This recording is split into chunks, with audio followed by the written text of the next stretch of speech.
I was like, yeah, let's.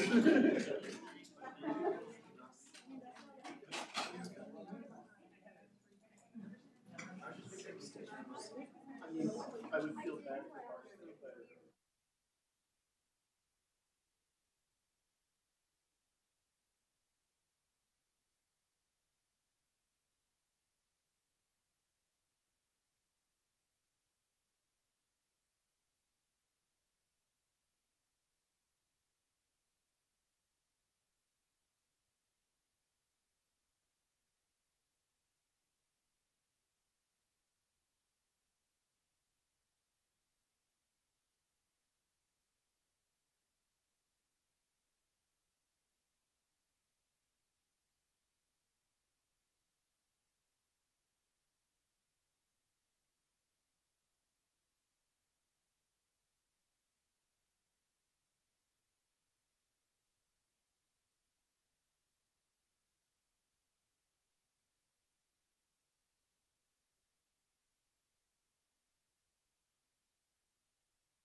Good evening. I apologize, we're 14 seconds late. Now, even Southwest Airlines doesn't take off all the time on time. So I'd like to have, welcome to tonight's Victor Valley Community College Board of Trustees meeting. Michelle, would you call roll call? Trustee Brady? Here. Trustee Peterson? Here. Trustee Wood? Here. Trustee Hockley? Here. Student Trustee Rice? Superintendent President Walton? Here. All right. Like the pledge, Nathan, would you like to lead us in the pledge tonight? Nathan Freeman, the Executive Economic Development Director, Plan Director, and Engineering Director for the City of Asbury.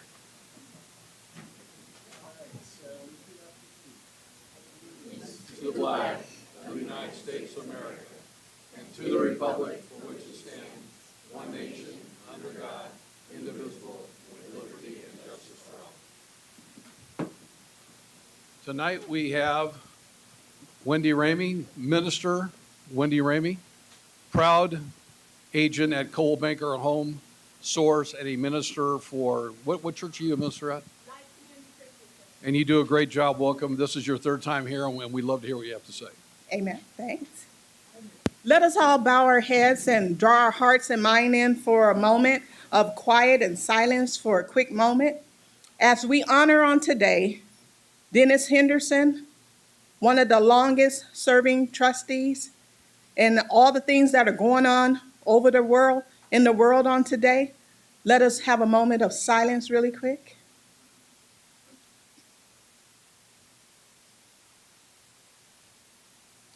Most heavenly gracious Father, we thank you on today that we are alive and above ground on today. Another chance, another opportunity that you have given us on today as we meet here. We thank you for the opportunity again. I ask that on today that you be the meeting of this meeting on today. Let there be no confusion because you're not the author of confusion. That there be meetings of the minds, Lord.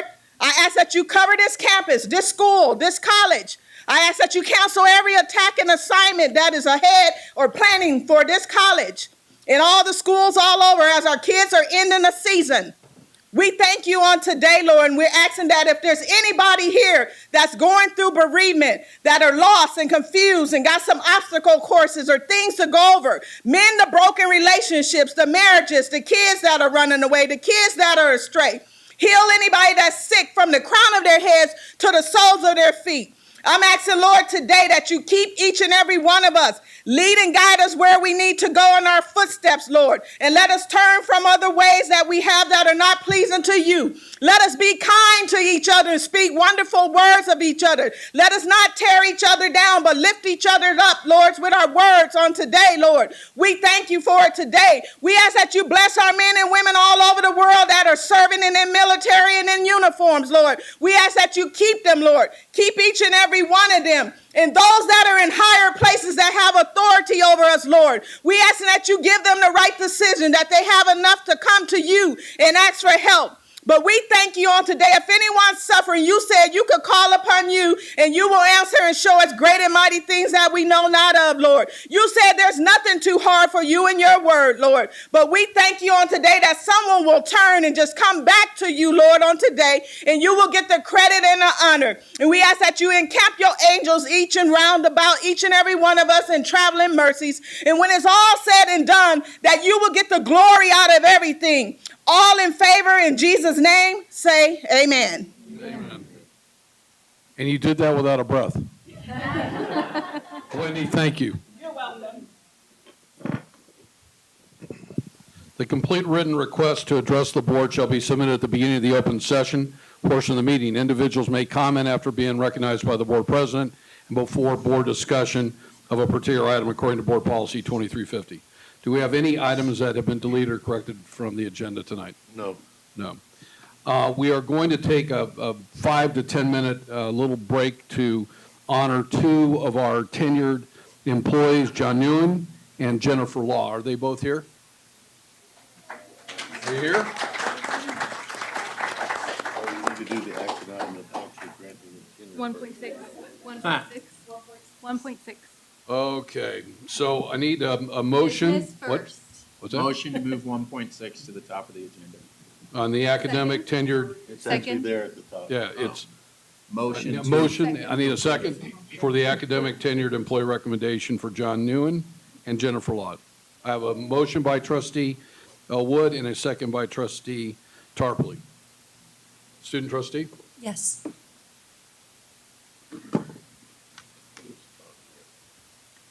Is it John Wynn? Did I get it right or wrong? Close? Okay. Wynn, sorry.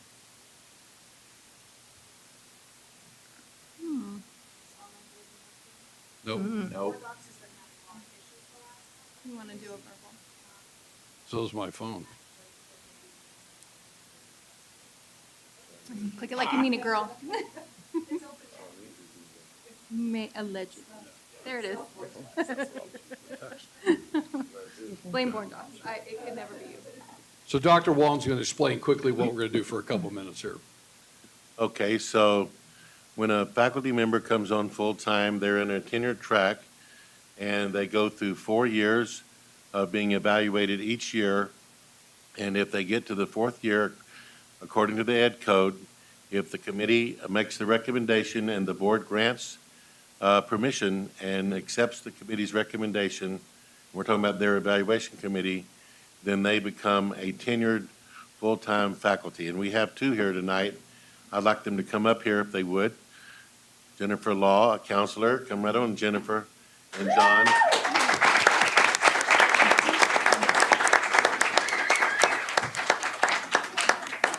Come on, John, come up here.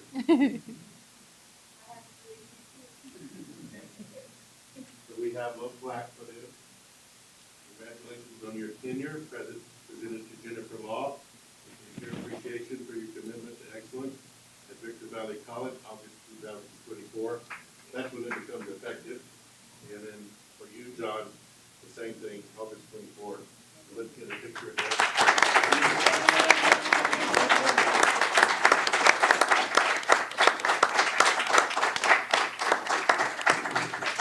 Okay. And now you get a break and have some cake. Yeah, so we're going to have a break. Anybody who'd like a piece of cake is encouraged to come to the back. We're going to make this real quick. It's 6:07. We'll be back here at 6:17. The rest of here's the cake. Jennifer, John, you guys need to lead the way. I have lots of notes for tonight. Yeah.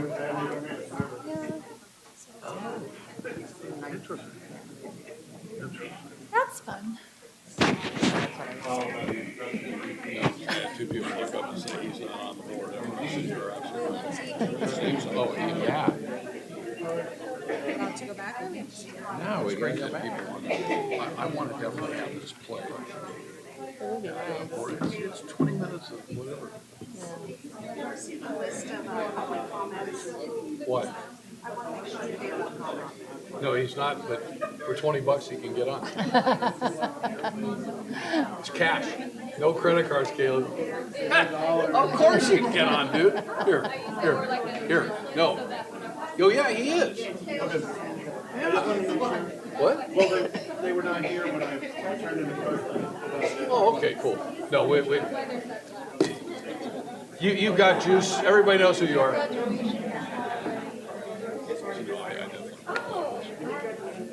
You're gonna try and see if he can play it? What's that? You're gonna see if he'll do it? You're gonna see if he's gonna play it? Oh, no, I told him we'll do it. We'll do it in July. To do this in July? Okay. We have to agendize it. Okay.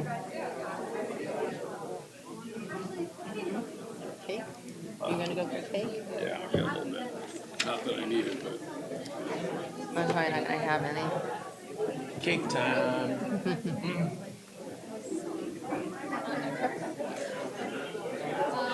How you doing?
That'll never happen, but I'd love to sit next to you.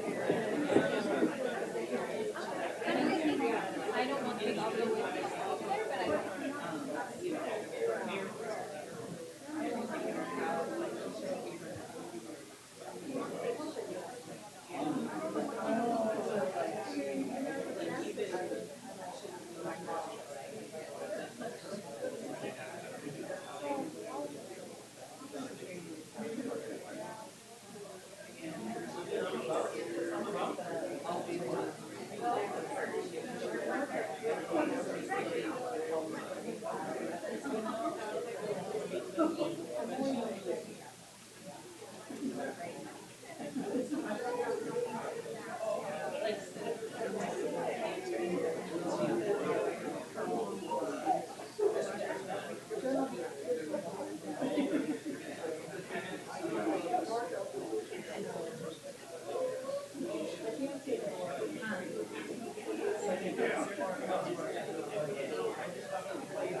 good seat, yeah. This would have been Joe, the COVID year, because 2 people were hired, that's why we only had 2.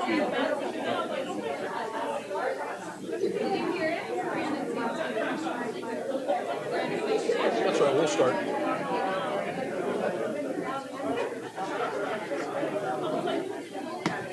If you said those pilot at Southwest, I gotta go to the bathroom, and say, we just closed the door. Your next flight is. I'm telling you, we've been flying blind lately. I don't know what is your last meeting, all right? Well, it's my second to last. My last meeting I'm doing presentations. They take off now like June. It's like it's hard. June, right? It's really hard.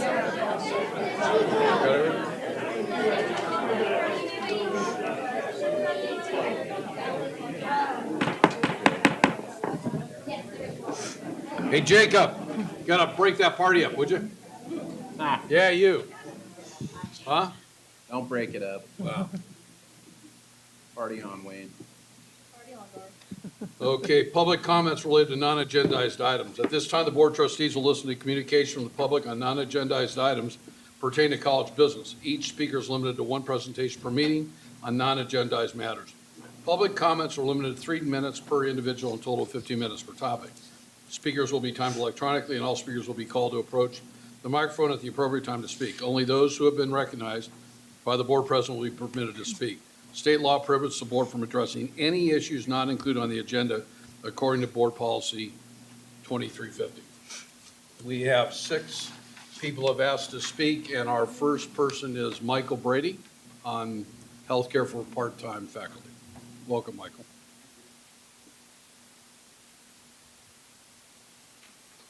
Thank you for taking the time to hear me tonight. My name is Michael Brady. I've been a part-time instructor in the English department here at VVC for 8 years in September. I'm here to speak on fully funding healthcare for part-time faculty. A number of years ago, I didn't have health insurance. I didn't have the money for it at the time. I was scraping to get by, trying to begin my career in education. And I figured it'd be a temporary thing, and as soon as I was in a better place, I'd get back on a plan.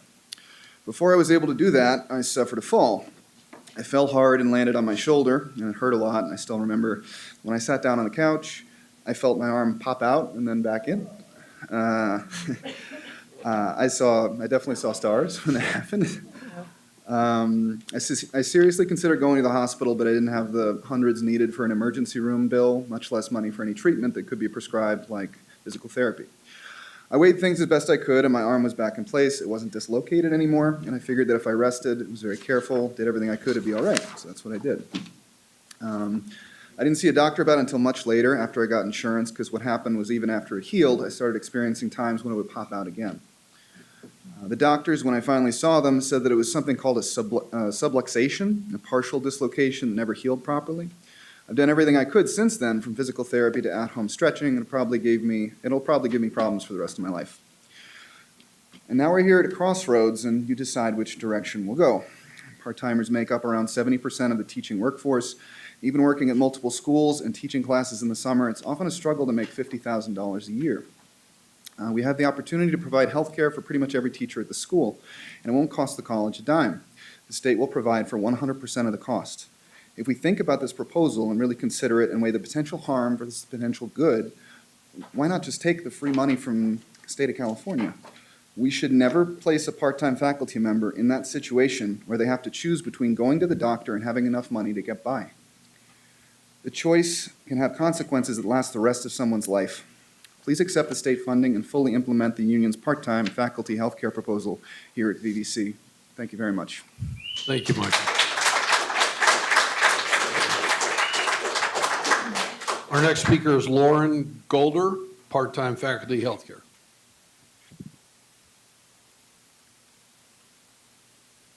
Hi, thank you. Good evening, trustees. My name is Lauren Golder, and I'm on the board of the VVC Part-Time Faculty Union. And I've been teaching history here at VVC since 2019. So I'm here with my union tonight to encourage the district to accept our proposal of 100% healthcare coverage for part-timers, which, as Mike mentioned, would be funded by the state of California's part-time faculty health insurance program at no cost to the district.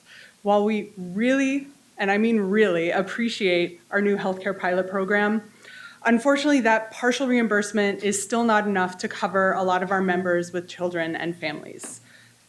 In my role on the union board, I've spent the last year and a half speaking with part-time faculty here at VVC about healthcare. And I know that full healthcare coverage would make a huge difference for our members and our families, not only in terms of improved health, but also in allowing them to devote more time and attention to our students, which is, of course, our #1 priority. So, for example, one instructor shared with me that he's uninsured, and so anytime him or one of his kids needs a medication, he has to drive to Mexico to buy it for a more affordable price because of prescription drug prices for uninsured people here in the US. So that's hours and hours of time that he's spending that he could be devoting to our students, but he instead has to use it to drive to another country to get affordable medications. And that's just one story. For every or underinsured faculty member here, there are stories of hardships and challenges that take their attention away from teaching or sometimes even keep them out of the classroom entirely. Our part-time faculty work really hard for VVC, and access to quality, affordable healthcare will allow us to better serve our students and continue building a caring campus. I hope you'll accept the state funding and fully implement our part-time faculty healthcare proposal here at VVC. Thank you so much.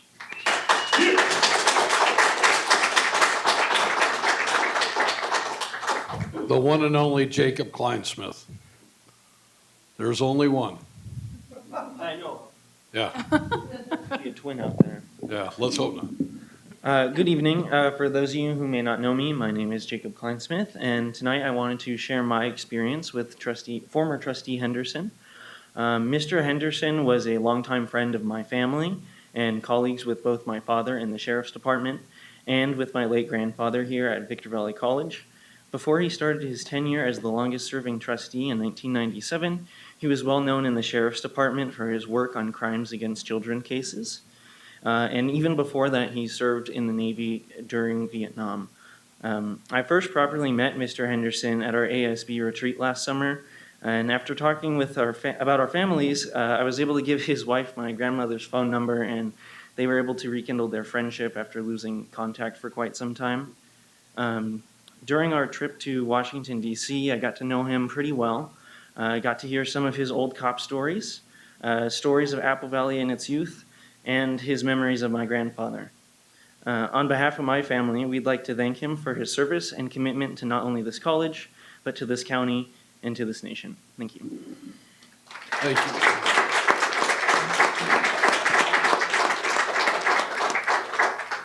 Jacob, thanks, you're a class act. Gabriela Vallejo, part-time faculty healthcare.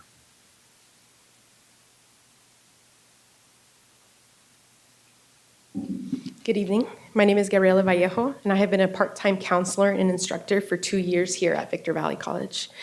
I am here today with my union AFT 6286 to urge you to make the use of the new money from the state to fully fund healthcare for part-time faculty. My whole life, I have suffered from severe asthma. This has affected my everyday life, and my inhalers and cost hundreds of dollars a month, making it impossible for me to afford it sometimes.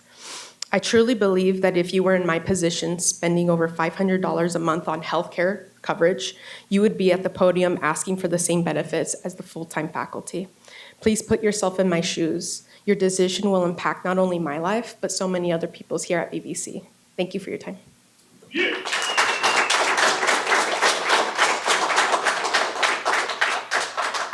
Khalid Castaneda, healthcare. Caleb? Caleb. Did I get it right? Yeah. Close? Yeah, I think it's one of those times. Yeah. Good evening, Dr. Walden, President Brady, distinguished trustees. I'm here today to talk about part-time faculty healthcare. And I first want to give you a compliment because this is not the only college I teach at. I also teach at Chaffey College and I teach at Crafton Hills College, which is part of San Bernardino District. And you have been far more generous than those other districts have in addressing part-time faculty healthcare. So thank you for that. I was able to upgrade my health insurance this year, as opposed to last year because of the generous subsidies that you gave. And I appreciate that. The problem is my children were not covered because you are in the 50% plan, not the 100% plan. I have 3 small children. You've met, I believe, Lennon and Olivia, but you haven't met Lucas. And Lucas is the one who needs it the most. He's on the spectrum, so he needs lots of care. He needs constant attention, even now that he's at school. Victor Elementary School District actually hired him a one-on-one, aide to kind of help him. He struggles, but he needs that health insurance. He has IEHP, but that's taxpayer funded. I'd rather not depend on the state of California to get my health care when I'm working full-time hours in the community college district. So I would appreciate you moving to the 100% plan. As you know, COLA this year, not good, right? So we're looking for ways to fund things and to get our employees the care that they need at no cost to us, right? This is a no-brainer because California will pay 100%. And there's no danger of us hitting the limit and you not getting that 100%. There's $200 million every year. Only 20 million of that has been claimed. So you will get that money. And then you can use the money that you're currently spending on healthcare, the 50%.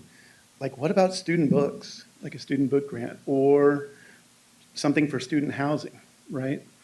We can use current monies that we're spending on things right now to fund programs that we'd like to fund, but the state's not giving us, enough money. So I'd like to urge you to participate 100% the California funded healthcare. Thank you.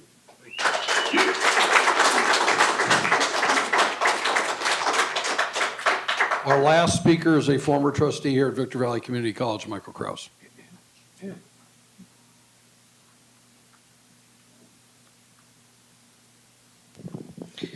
Good evening, President Brady, Vice President Pinkerton, Trustee Wood, Trustee Tarpley, and Student Trustee Weiss.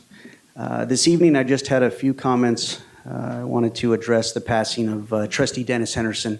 I did have the privilege of sitting on the dais with him here, and as a fellow veteran as well, we had many great stories to swap with each other, even though he was Navy and I was Army. A lot of great conversations we had, and he would always talk to me about fishing and giving me some tips on that. But I appreciate his dedication to the college, to the community.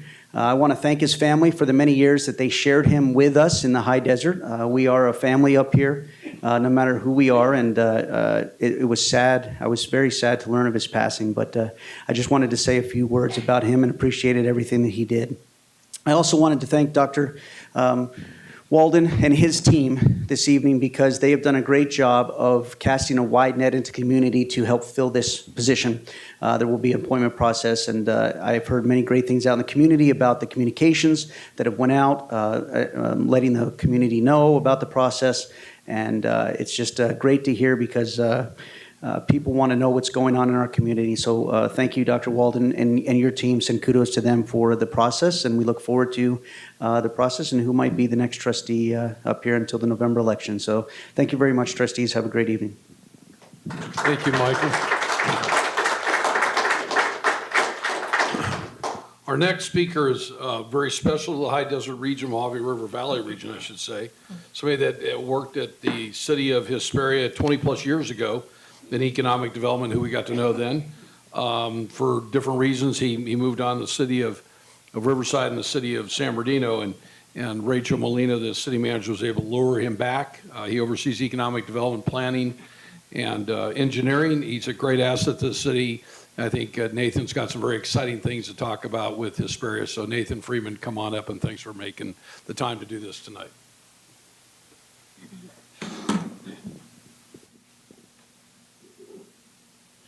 Well, I have a presentation. There it goes. Well, good evening, President Brady, honorable trustees. Again, my name is Nathan Freeman. I'm the Director of Development Services for the City of Hesperia. One small clarification, I oversee planning, building and safety, and economic development. Engineering recently moved over to Public Works with the hiring of our new Public Works Director, Cassandra Sanchez. So a lot of tears were shed on my side when that happened. I'm being facetious.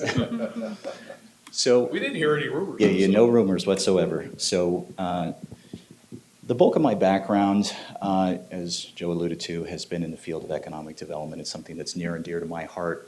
And when Mr. Brady asked me to come and talk, I immediately accepted because any day, or in this case evening, I get to talk about economic development is a good day for me. So I hope what I'm going to talk about you guys will find informative and hopefully whet your appetite a little bit so that in the future you guys invite me back so I can talk a little bit more about what's happened in our wonderful city. So one of the things that was immediately evident to me when I started with the city of Hesperia is that Hesperia did not have an economic development plan. Everything we did was just kind of willy-nilly, reactionary. And so one of the things that I've really put a focus on is adding structure to that specific division that I oversee so that everything we do has a purpose. Everything we do is methodical, it's well thought out, et cetera. So as you're developing an economic development plan, especially what we're doing from scratch, basically, you have to understand your community. When we come to like retail and new businesses that we want to attract, we need to understand what our community wants, and more specifically, what are the skills of our community so that we can attract the kind of businesses that they can be employed in. So very foundational stuff that hasn't been done in a long time, but we're right in the middle of. So today we're going to take, I think, a foundational approach to economic development in the city of Hesperia. I'm going to talk to you about some really cool things happening. There's so much that we're on the precipice of that I can't share today, but I'm hoping that you guys will like my presentation, you'll invite me back, because I think in a year you're going to see some amazing changes in the city of Hesperia. So let's get started. As I mentioned, one of the most imperative things in economic development we can do, especially when we're thinking about what kind of retail we want to attract to this community, is what does our community want? So how do you understand what your community wants? Well, you have to ask them. And so in early January, my department partnered with the city manager's office, and we issued an online survey through social media, the city's website. I'm sure some of these folks had a chance to participate. For a city of 100,000 people, we had almost 1,500 responses. And they were interesting, but they weren't altogether surprising, but it's really good data for us and is going to help direct us in the future. So I want to go through that with you really quick. So we asked Hesperians across 9 categories, where are you doing your shopping? And the results were kind of sobering. And of all of those categories, only one category, groceries, Hesperians do the bulk of their shopping inside of Hesperia. And so when I'm talking to staff about that, I'm the eternal optimist. I see nothing but opportunity here. Here's a compelling narrative that I can take with Joe up to ICSC and say, there's a real need here in Hesperia for these things. Hesperians are shopping, they are buying these things, they're just doing it outside of our community. And I would venture to say that some of this is probably relative for Victorville and Apple Valley as well. Beyond that, we asked them, okay, so where are you doing your shopping specifically? And this was interesting. The majority of the respondents are driving down to Rancho in Ontario. Not surprising because of Victoria Gardens, Ontario Mills, but for Hesperians, we're losing a lot of that sales tax revenue to the city of Victorville, the city of Apple Valley. Most folks who live over on the east side of Apple Valley, it's much closer and more convenient for them to drive over to Just Ranch than it is to drive over to the High Desert Gateway. So we're losing revenue there, and 7% said other. And so one of the things that was really evident in that survey was that Hesperians, and I would venture to say people in Victorville and Apple Valley, are very conscious that when they are making their purchases in Rancho Cucamonga or Ontario, they are benefiting those respective communities. Communities like Rancho, Ontario, Hesperia, we live and die on sales tax revenue. It's what pays for our cops, our firefighters, our new roads, et cetera. And so the next logical question was, okay, you're shopping outside of this community. What are we missing here in Hesperia? And the results were interesting. We said family entertainment. And one of the things that a lot of respondents pointed to was, we need a Bolero, we need a Dave & Buster's, we need a place where a family can go and be entertained. And some of the responses were, there's nothing like that in the entire high desert, not just Hesperia. If we want that experience, we have to drive down the hill. We also want more sit-down chain restaurants. And the responses from Hesperians was, we don't want what's in Victorville or Apple Valley. We want things that are uniquely Hesperia. Obviously, home improvement stores, Lowe's, Home Depot. But what was really interesting, and this isn't even retail, is they asked for a trauma center, a hospital here in the high desert. I don't think it's lost on this board that if you get in a car accident and you need to go to a trauma center, you're getting airlifted down to Fontana. And this is going to be really important in one of my slides coming up. that I think as the high desert, we have a lot of people commuting down the hill, and a lot of people are going to those professions. So we collectively can make a case and an argument that somewhere here in the high desert, we need a trauma center. They also asked for major retailers. We heard Sam's Club and Costco. And it was really interesting was grocery stores. I'm like, okay, I haven't been in Hesperia that long, but I feel like Stater Brothers has us covered. But they were asking for a greater diversity of grocery stores. So I heard things like Sprouts. And honestly, no survey would be complete without the obligatory, we want a Sam's Club, or I'm sorry, Trader Joe's. So yes, a lot of people said Trader Joe's. And in our survey, we tried to say, don't ask for Trader Joe's, but people did anyways. So. Give the people what they want. Yes, well, I want to deliver. Nobody wants to give Hesperia or the high desert to Trader Joe's more than me. So again, as we're building our economic development agenda, our program, our strategy, we understand, again, what was this, what would attract a business theoretically to the city of Hesperia? And so some of the things that a business, especially one that's moving from out of the city, is going to look for is Hesperia a growing community. And as you can see, I've kind of got us compared against some of our neighboring communities. The city of Hesperia, as Joe mentioned, when I worked here almost 20 years ago, was barely 60,000 people. Now we're well over 100,000. And one of the projects I'm going to talk about a little bit is Silverwood. That's going to add probably another 50 to 75,000 people to the city of Hesperia. So if you are a business, a retailer, and you're looking for a city that is growing, Hesperia is it. Also, median income. So median income is, Joe being a broker can tell you, that is the gold standard for assessing what is the disposable income in a community. And so as you can see, we're almost 30,000. What this graph doesn't show is that just 10 years ago, the median income in Hesperia was less than 20. So in 10 years, we've grown exponentially. And one of the most important things that we were able to ascertain as we were going through this was we wanted to know, what does our workforce look like? Because if we identify who our workforce is, then we can go and try to attract businesses that can locate and operate here in Hesperia. So the city of Hesperia has a workforce of roughly 40,000 people. And it's pretty sobering that every single day, 73% of our workforce drives not just to Victorville or Appleby, but down the hill for employment. And so I don't think it's lost on anybody in this room. If you've seen the traffic going on the 15 South every day, it is obnoxious and getting worse, what seems every single day. So we have a charge, if you will, from our city council to build an industry here in the city of Hesperia so that we can pull people off that freeway. So yeah, I don't think it goes without saying that if I work in Hesperia, I live in Hesperia, I shop in Hesperia, the ancillary economic benefits are huge. And the quality of life, having commuted myself, it's a drag. I mean, it really wears on you after a while. So our goal is to pull people off the freeway, and I think we're doing that.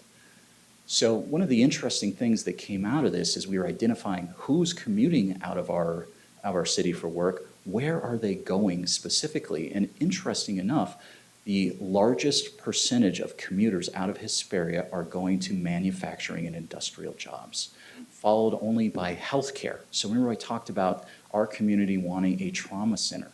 I think there's a conversation that could be had that if a trauma center or a hospital were to open anywhere in the high desert, they would have no problem filling their employment.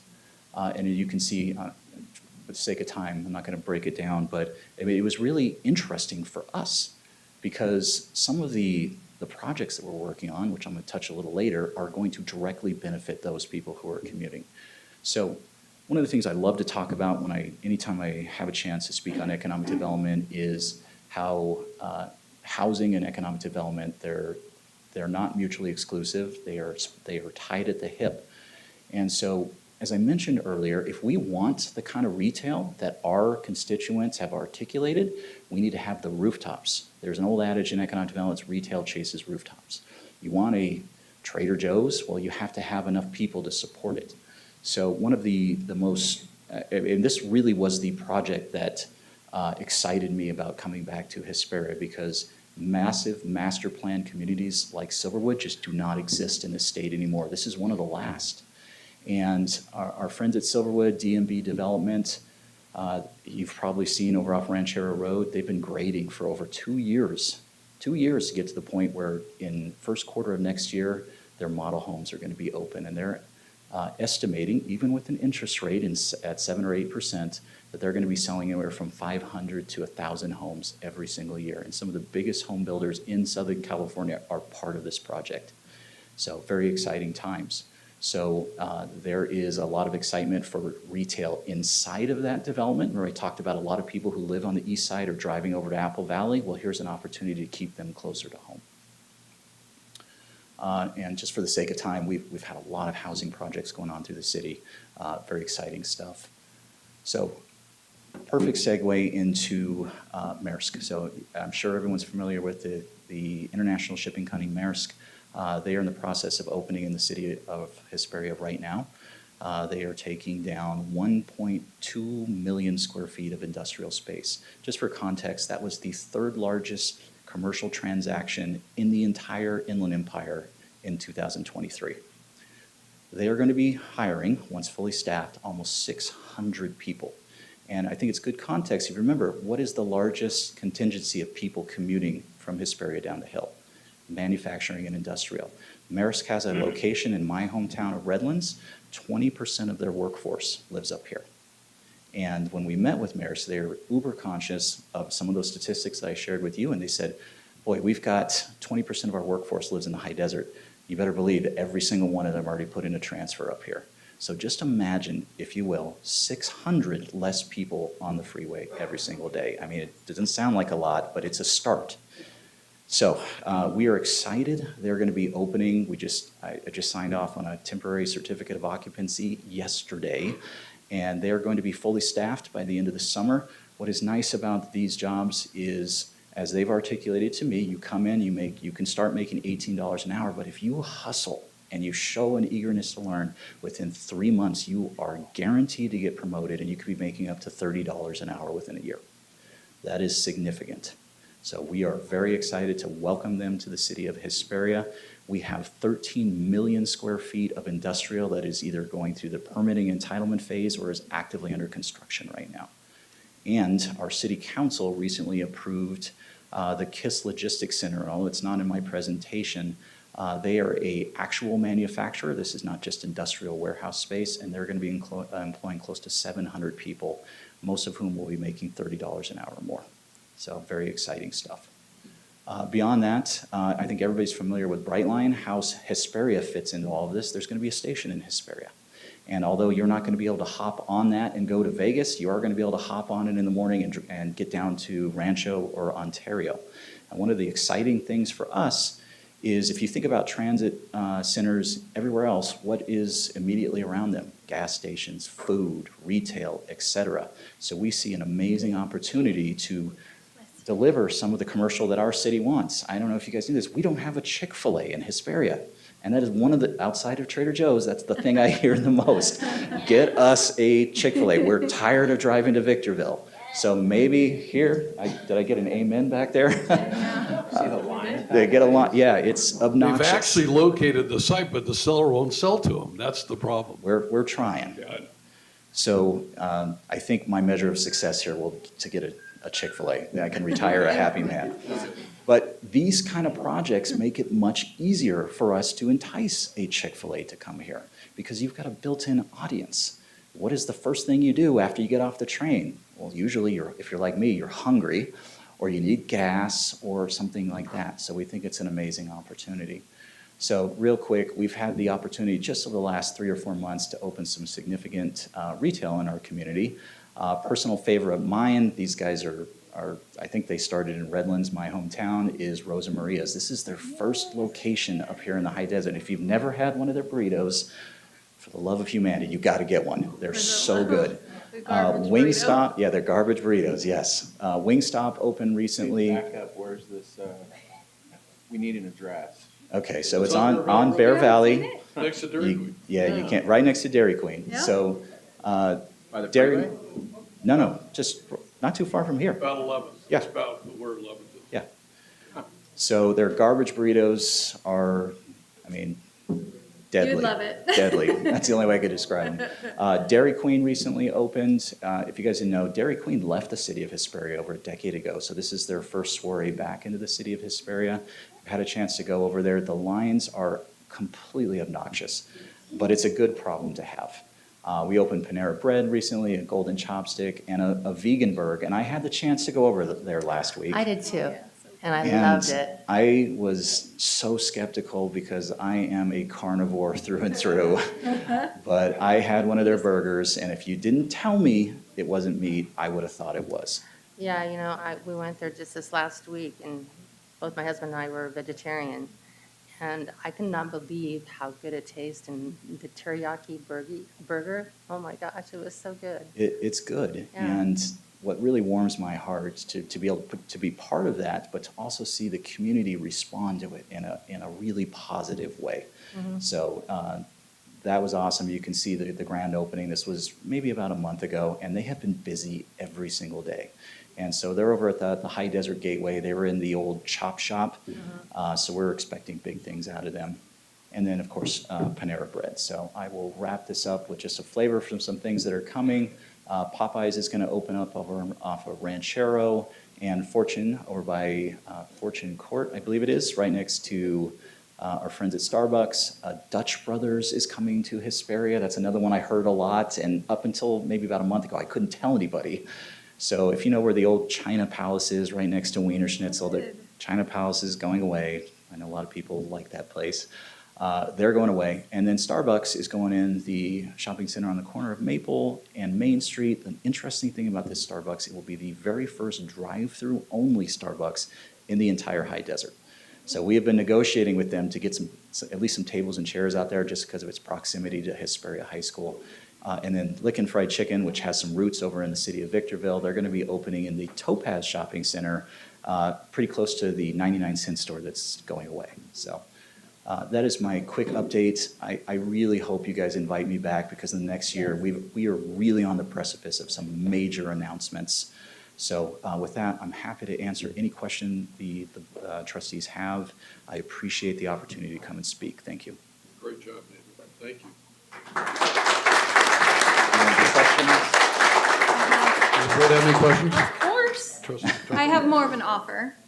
I, as a Redlander also, will go with you to Mama Kuka and try to get a Kuka's up here. I know if you're a Rosa Maria fan, that might not I be- am, but there's a little rivalry I between know. Kukas and So Rosa Maria, let's bank on that.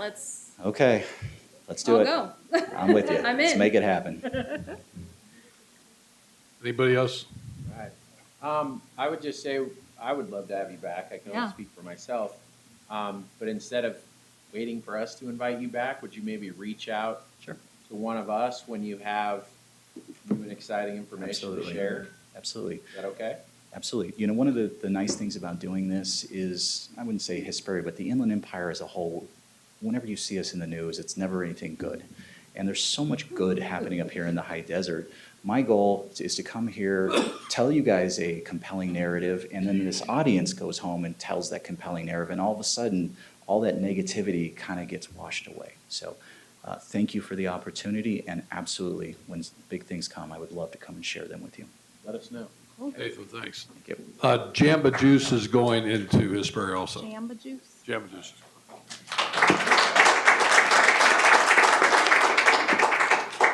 Next section is Board of Trustee goals, and this month we have Trustee Jennifer Tarpley. What? To present. Drive safe, Nathan. See you. Thank you. So as a board, our role for goal number 2 is to provide our support in all areas affecting student success. That's big for me, personally.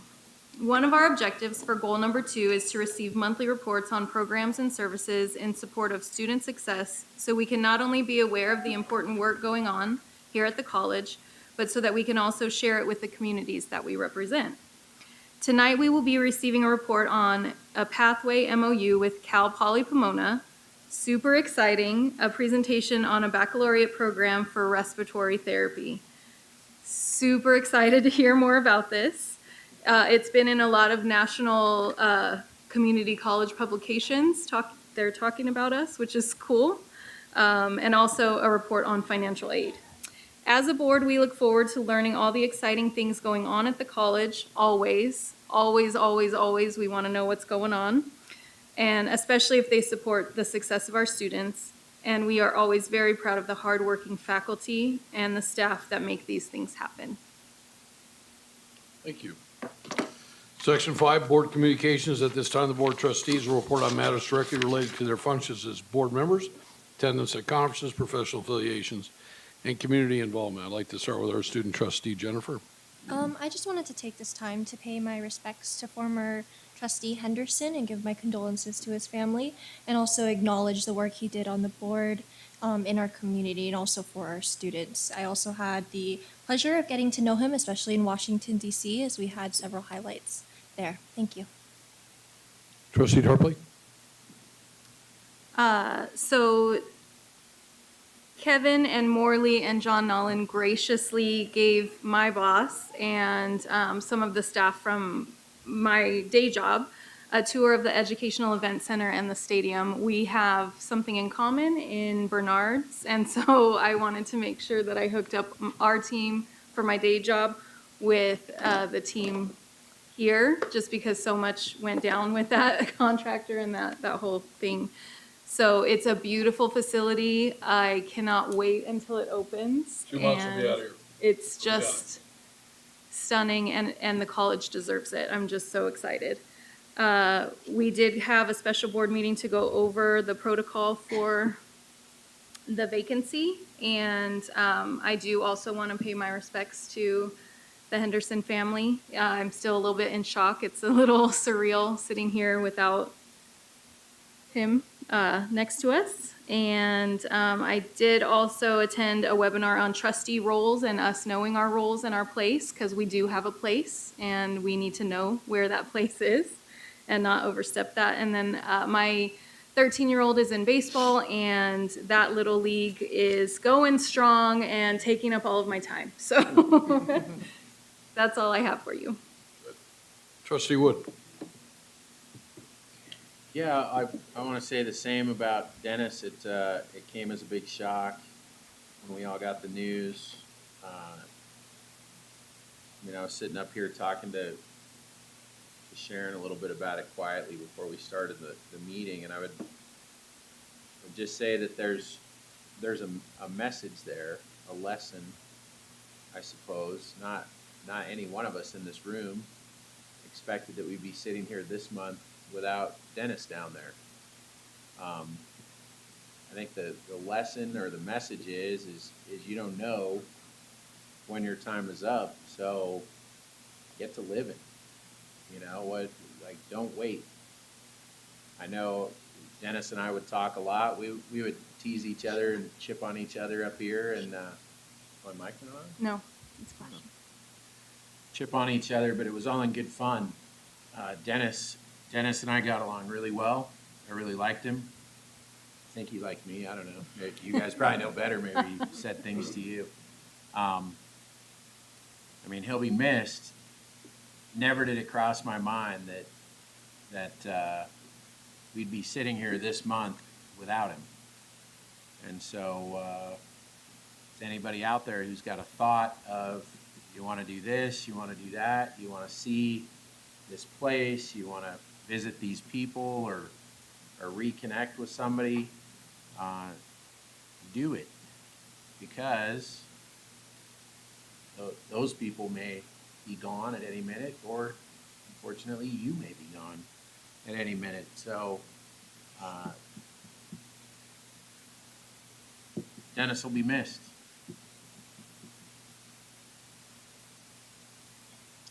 Trustee Pinkerton?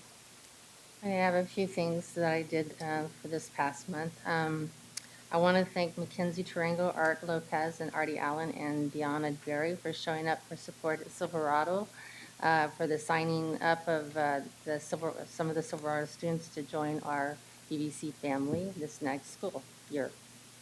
And also on May 3rd, we went to go see Assemblyman Juan Carrillo, who shares the concerns about the number of students in the California Community College system who are not being funded right now. under the correct funding formula. So every student matters, and we owe it to them and our community to make sure we are fully funding them. And on Thursday, we went to the Children's Deserved Success Awards luncheon down at San Bernardino Valley Community College. And James Campbell, president of the NAACP, and Jeffrey Hinkle, who was a former VVC graduate from here, both were recognized and got an award there. And Saturday evening, John and I, we went to, along with Robert Sewell and Elizabeth Duarte, we went to Justified Scott's Queendom Awards ceremony. And Our Lady Rams, along with Coach Troy Hall and Coach Rayford Johnson, were recognized for their championship season. And then last Friday, we were invited by David Bagg, president of the Barstow College. We were invited to the book signing and meeting the author Tommy Orange. And he wrote The Wandering Star. And I told you, I think last month, that we were going to Baker Unified School District.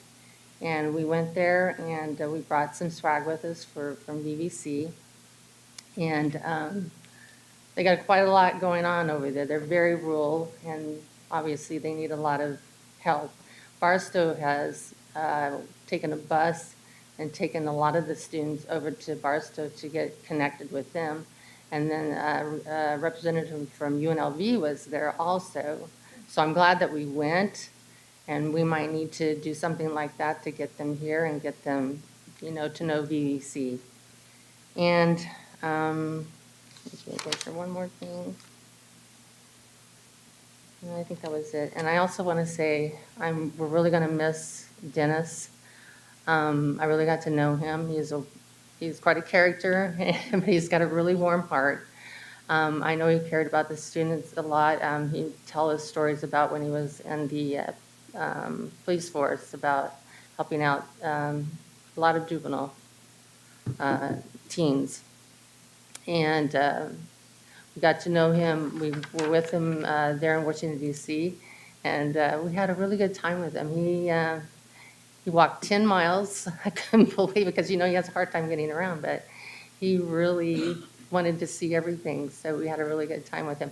There was one, I just wanted to say one more thing. When I first got on the board, it was COVID at that time, and he said, "I bet you're not going to hug me, are you?" I said, "Wait, just watch this." So I gave him a big hug. Kind of blew his mind, but but he loved it.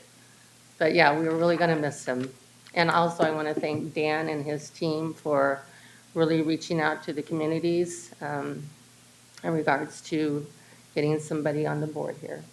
So anyways, he's going to be really missed.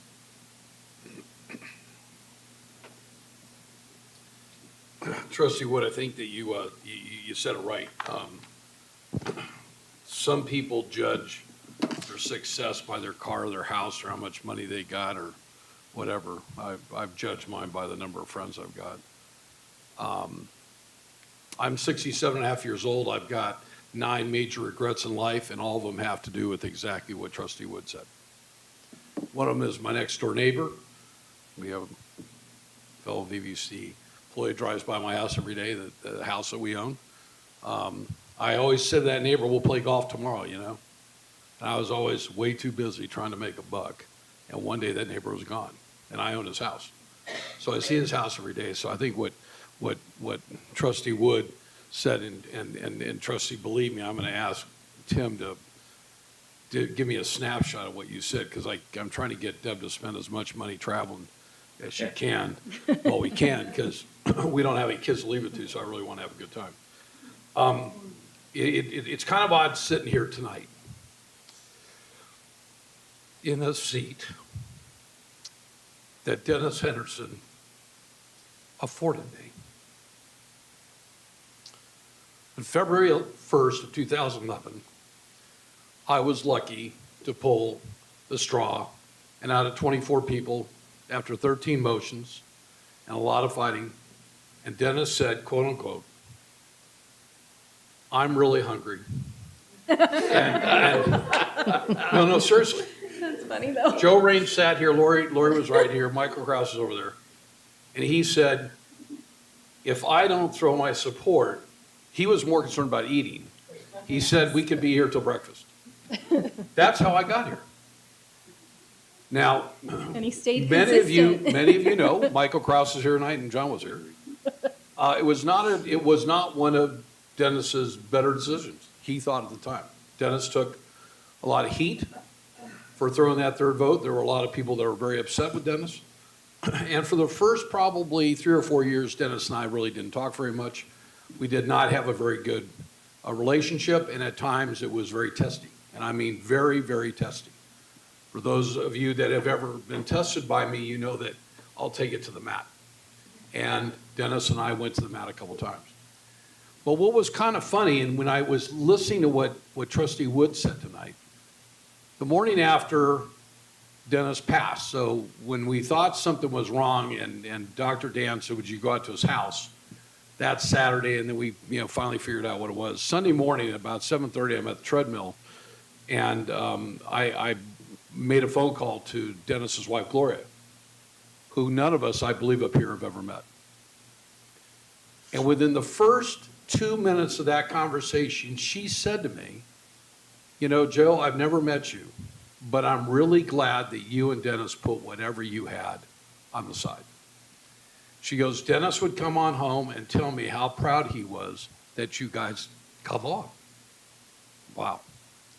I remember the first time I threatened him in Building 55. I mean, threatened him. I put my finger in his throat. So to have the wife tell me that is something that I will forever remember. He brought a lot here. He's the longest standing. I don't think anybody's going to break that record. I don't plan on being here that long. And I want to thank Dennis. I want to thank Gloria. I hope to meet her. I am going to ask publicly tonight for our board to consider naming the public safety building in Apple Valley the Dennis Henderson Public Safety Building. He came from law enforcement. I think it's only appropriate that that building be named. I know what the policies are in naming buildings. I know that Barstow just recently went through the process of naming a medical building for Dr. Ted Baca. There was a process to go through, and I believe that everybody on this campus would wholly support it. So I'm going to ask Dr. Walden and his staff to investigate what we need to do that. I can't imagine we're going to have anybody that's going to oppose that. The second thing I'm going to ask for the board to consider, which I think they all will, is I can't think of a better place to play this video of 20 minutes of Dennis's isms. In my family, we used to call them Mary Brady-isms. And when I was telling Deb tonight that we were going to do this, she said, Joe, I got so afraid to do that before we did your mom's service. She goes, I scrapped the idea. But I would like to propose that this be the first thing, Tim, that we display at our first board meeting in July at our new Educational Conference Center. And it's 20 minutes. If you don't want to watch it, then don't come. But if you want to watch it, we're going to have plenty of seats in there. Bring your handkerchiefs, and I think it'll be fun. So hopefully the board will agree with that as well. I agree. Thanks. Well, we can't vote. Today we had a meeting with Lee Bennett, Harry Lee Bennett Jr., and the automotive. A lot of the new car owners were there and their service managers. The second one that we did, it was highly successful. I got a real nice text afterwards, and it was very gratifying to see the work. I want to thank our team. Doctor, who am I missing that we had? Mr. Rank was there, Todd was there. Rick was there. Sandy was there. There was one other that was there. I'm drawing a blank because I'm a little. Who? Frank and Charlotte? No, not Carolyn. Charlotte Allen. I'm sorry, Charlotte. I'm a little brain dead. Last week I went to the CCLC conference down in San Diego. Good news, bad news. Victor Valley Community College continues to be the college everyone wants to talk about. I had people walk up to me and say, aren't you with VVC, and how are you doing? And I said, well, the secret sauce is with Dr. Dan and the great staff and the 831 employees we have here.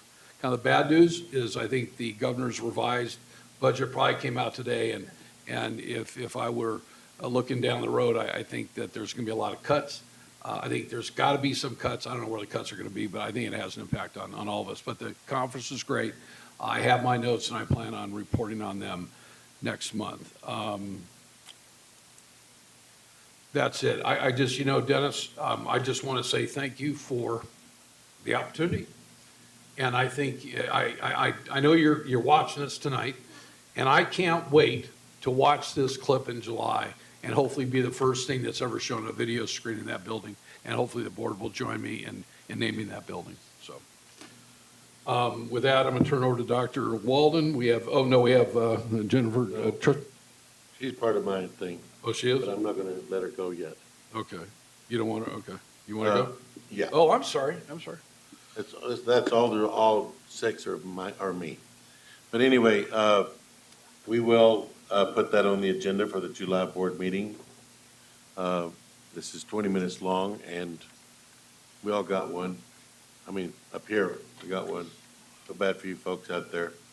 If anybody really wants one, we can get you one. They are clips of Dennis, things he said during his monthly board reports. Is that right, Tim?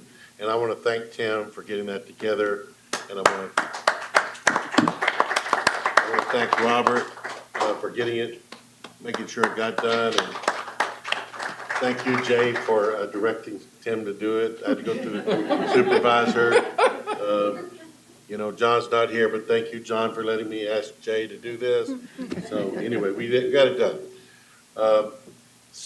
And we're just calling them Dennisisms because I don't think anybody could do it the way he did it. So people talk about, well, which board member am I the closest to? Let me tell you something. I give the board member the relationship they want. If they want to go to dinner, I'll go to dinner. They'll have me at their house, I'll go to their house, whatever. But I had more meals with Dennis than all the rest of you combined. He had more time. And I had 66 lunches with Dennis Henderson in the last 5.5 years. And he ordered the same thing every time. We would sit down at Spirit River Cafe, and he would order a raspberry tea. He would order a bowl of chili with onions and cheese and cornbread. And then he'd say, and to go, I want a cheeseburger with onion rings. And they got to know him really well. And I told him, I said, Dennis, I can order for you. You don't have to. I know exactly what you want. That was really funny about the hungry thing, Joe, because if you ever saw Dennis when there was food around, he I don't know, when I eat, you could see it, but I don't know, he would gather that food and he would take it out, whatever was left, and I love him for it. We had many, many wonderful conversations, and just, I'd ask him questions, and he got to tell me a lot of things, and I am the one person that can say I got to meet Gloria in person, and it was just actually, I don't know, 2 or 3 months before he passed, that he came up to the college, and he saw me walking, and he said, come over here, I want you to meet my wife. And I thought, really? Because I had not had that privilege, and I didn't know anybody that had. So anyway, she's a very sweet woman. I was actually the one that, when Robert showed me something in the paper that was Dennis L. Henderson, I just thought, well, it's got to be a different Dennis L. Henderson. And so anyway, we kept going and calling, and Joe went by the house, and finally, I kept calling his phone, and finally, Gloria answered. And she said, are you trying to reach Dennis? And I said, yes, Gloria, is he okay? And she said, oh, Dennis passed. And so we didn't find out for 2 days after his passing. And then, of course, I called all the trustees individually immediately to let them know. And we made a very effort to, Robert, you wrote a beautiful thing, I don't know what you call it, obituary, epitaph, whatever, but you got that out there on social media, got it in the paper, and really, really appreciate that. I'm going to miss him. I got to go to Spirit River Cafe every so often just to think about it, because I know they're going to wonder, why weren't you here yesterday? Because it was always the Monday before the board meeting that we would go. So great time. What a special moment that was for all the trustees, student trustee, everybody went to Washington D.C. in February. And really, he was like the year before, he said, I think we should go to Washington. And I said, and he said this like, I don't know, middle of January, and it was the start of February. And I said, Dennis, that's not the kind of meeting you could just jump on a plane and go to. You got to plan it. And, there's a whole bunch of things. So we made plans and we went this year, all of us. And Dennis went and he walked, I don't know, how long did he walk with you guys that day? 10 miles. 10 miles. Yeah. He walked 10 miles, not me, I took an Uber. So he walked 10 miles with them, and, That's why he eats all the time. but he did take an Uber back, I will tell you that. And we walked most of the way back. But anyway, If I could just say this, when you think about what Trustee Wood said, there was a reason all of us went this year. There was a reason that Dennis went this year. I believe deeply in God. And I believe that there's a reason things like that happen. I didn't mean to interrupt you, but, as soon as this thing happened, I said to Deb, there was a reason we all went this year. And I'm glad that he did. so I'll tell you, I agree with that, and I think that it was just so momentous, and what a memory that we created. I will say one thing about the trip to Washington. Dennis did not like Ethiopian food. No. No. He did not like it. He got sick. I don't think it was that, but he would argue the day is long. It was that Ethiopian food. that made He him liked sick. it when he was eating it. He didn't like it after. But He didn't feel he good. would not hurt. How many of you remember the days of Pan Am? Yeah. Oh my goodness. How many of you remember the kind of luggage that people used to carry? Okay. This is no kidding. We're at the Ontario airport, and Deb says to me, I think that's Dennis Henderson. And I walk over there, and he has the most god-ugly suitcases, 3 of them, that you've ever seen in your life. You don't know where he got them. He had never bought another set. They were classic, so. No wheels. They were classic. They were just a classic. Yeah. I mean, yellow to yellow and green, like, oh, God. So, I want to thank Michelle she took care of Dennis, Yes. and he needed And help. Gabby always brought his And Gabby. cookies. Michelle and Gabby took care of Dennis, and thank you both for that, because you did what none of the rest of us could do for him, and we really appreciate it. So, You ladies thank take you care all. of all of us. You really do. At this point, I will say ASB goals. Thank you. All right, I'll go ahead and start with our goals on basic skills such as finances. BSU is hosting a series of workshops. They had one on May 8th from 2 to 3 p.m. And they have a few more coming up on May 16th, May 23rd, and May 30th from 2 to 3 p.m. in the Haas Center. We had the Thriveopoly on April 19th, and it was a great turnout for students. And finally, I wanted to advertise ASB's end of the year fair. It will be on May 31st from 12 to 4 p.m. And we're going to have raft races, a dunk take, and a pie the staff event. And I've come here to ask if someone would like to join here, but there has been a specific call for Dr. Todd Scott. To get pied in the face. I second that. Yes, would you like raft races, dunk take, or pie the staff? You would be pied, of course. Or in the dunk take. You're thinking dunk take? Klein Smith, you got that? And my fellow board of trustees. What day is it? Because I'll be out of town. It'll be May. Joe Brady. Right, then if you're out of town, would you like to sponsor students in their raft races? I just did 2 scholarships. Well, you could do another one, of course. I don't know. Would you I like to gotta help talk to the build boss. the rafts with the students? I think it's these guys' turns right Right. Any board of trustees? Is that Memorial Day weekend? This is not, I don't believe so. I think she wants us to get pied in the face. It's the weekend after. It's May 31st. That is a Friday. It is the same day as the study-a-thon. We're doing a cohesion with the study-a-thon to try and build a community within our campus and relieve some stress for students. So we just have a nice field day for fun. And that is after Memorial Day weekend. Dunk tank being pied. Raft races. I can honestly say I'm not in town. Then I'll turn to my VPs. Is there anyone on the board who'd like to sponsor a VP? We'll talk about it. Yeah, what are we sponsoring? We need How more does that work? info.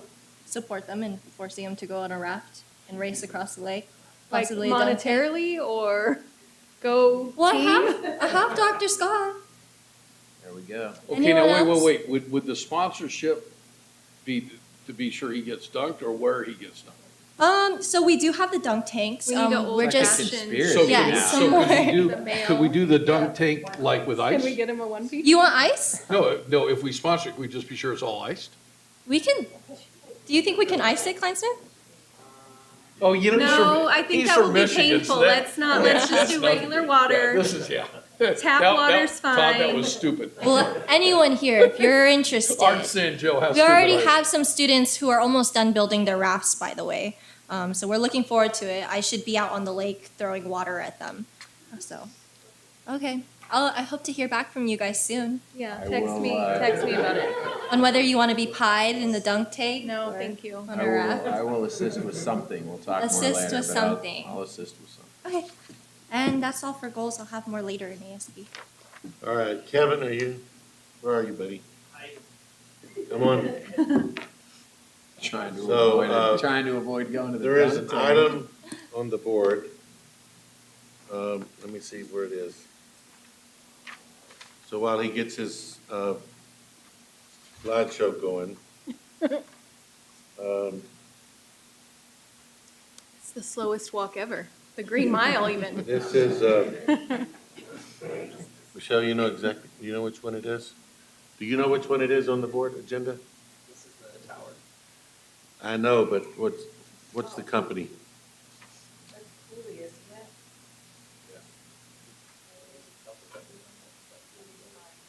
Oh, I believe it is 12.7. Anyway, this presentation is for that. I'm just gonna give you like a status of the tower.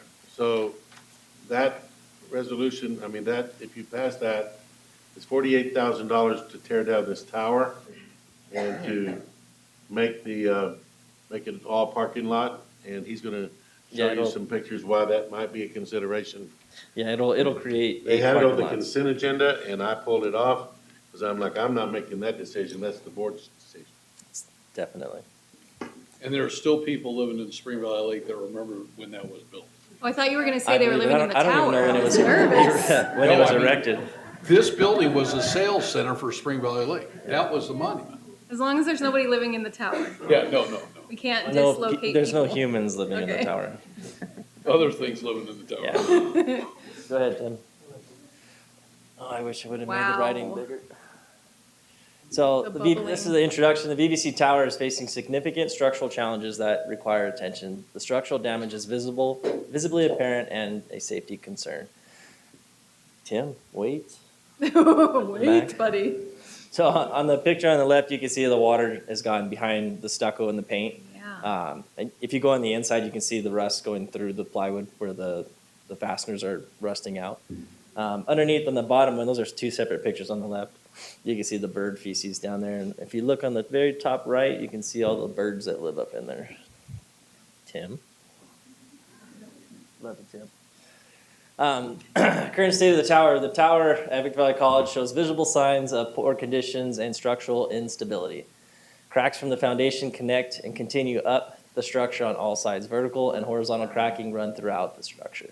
So if you look on the bottom, start on the left one, there's a crack that goes through the entire footing and the foundation, and then it goes up that corner, and it does it on all the way around. It goes up, and then it goes up a tower, and we had a really strong wind a little while back, and it blew off the paint that cracked. There was always structural cracks on the tower itself, but this time it took it opened it up completely. A lot more water was getting into it. Didn't we just do some work on this like 4 years ago? I know we had an engineer here when they did Building 23, when they took down all those telephone poles that were like little walkways and stuff.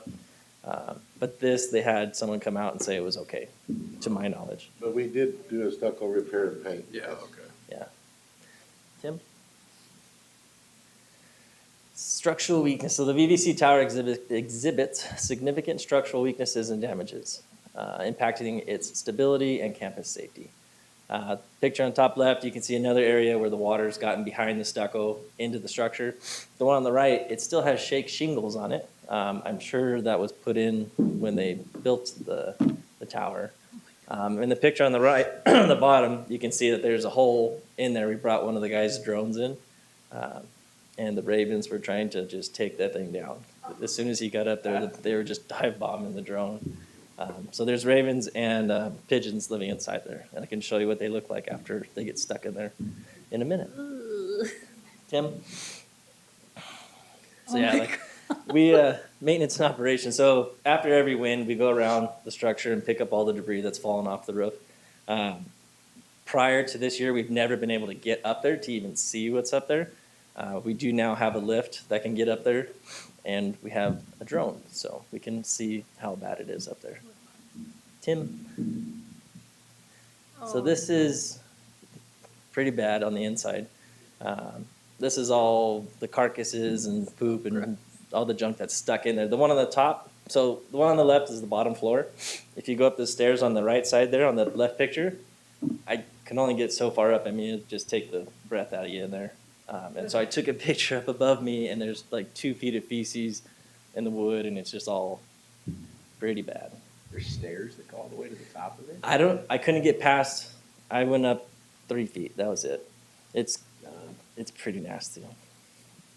Let's see, so the original roofing on the VVC tower has been missing shake shingles, allowing water egress and posing structural risks. The open roof has also allowed birds to occupy, breed, and ultimately expire inside of the tower. Tim? So I don't know if any of your guys' classes need like bird bones or bodies, carcasses to study. There's tons of them. So this is more of the cracking. The one on the left, it continues and then goes up the sides. And the one on the right there, you can see it also cracked 360 around the tower. Next. And this is where I make it a little lighter because this is, I didn't want to give this presentation. That's M&O on our new stadium. Nice. Puppies next time? Yeah. So weather and damage impact. The tower's poor condition is attributed to the weather damage it has endured over the decades, highlighting the urgency for our recommendation to demo. The district has consulted with the outside engineer and was recommended to demo the structure for safety concerns. That's all we get. Any questions for Yeah, Kevin? it wasn't much. Just go back my truck up to it. I was told John I'd take the dozer and knock it over. Yeah, I vetoed that. Seems like a work comp nightmare. Nah. I got vetoed, but anyway, We'll do you'll it see a after bill for dark. $48,000 So for taking the tower down, and does that fix this concrete, I mean, that removes the foundation and the structure. but then we still have to repair the Yeah, the asphalt. asphalt, okay. Thank you. Any questions? Just out of curiosity, because we deal with not things like this, but is there an environmental charge in addition to because of all those birds in there? Or is it just a normal, just get rid of it? On this one, I believe we're just gonna get rid of it. Yeah, okay. Kind of like getting rid of asbestos, you know, you always gotta be, yeah. Cool. All right. Thanks, Kevin. Thanks. All right, Chris, well, it looks like you got a vote, there are voting out there already. Chris, Foundation.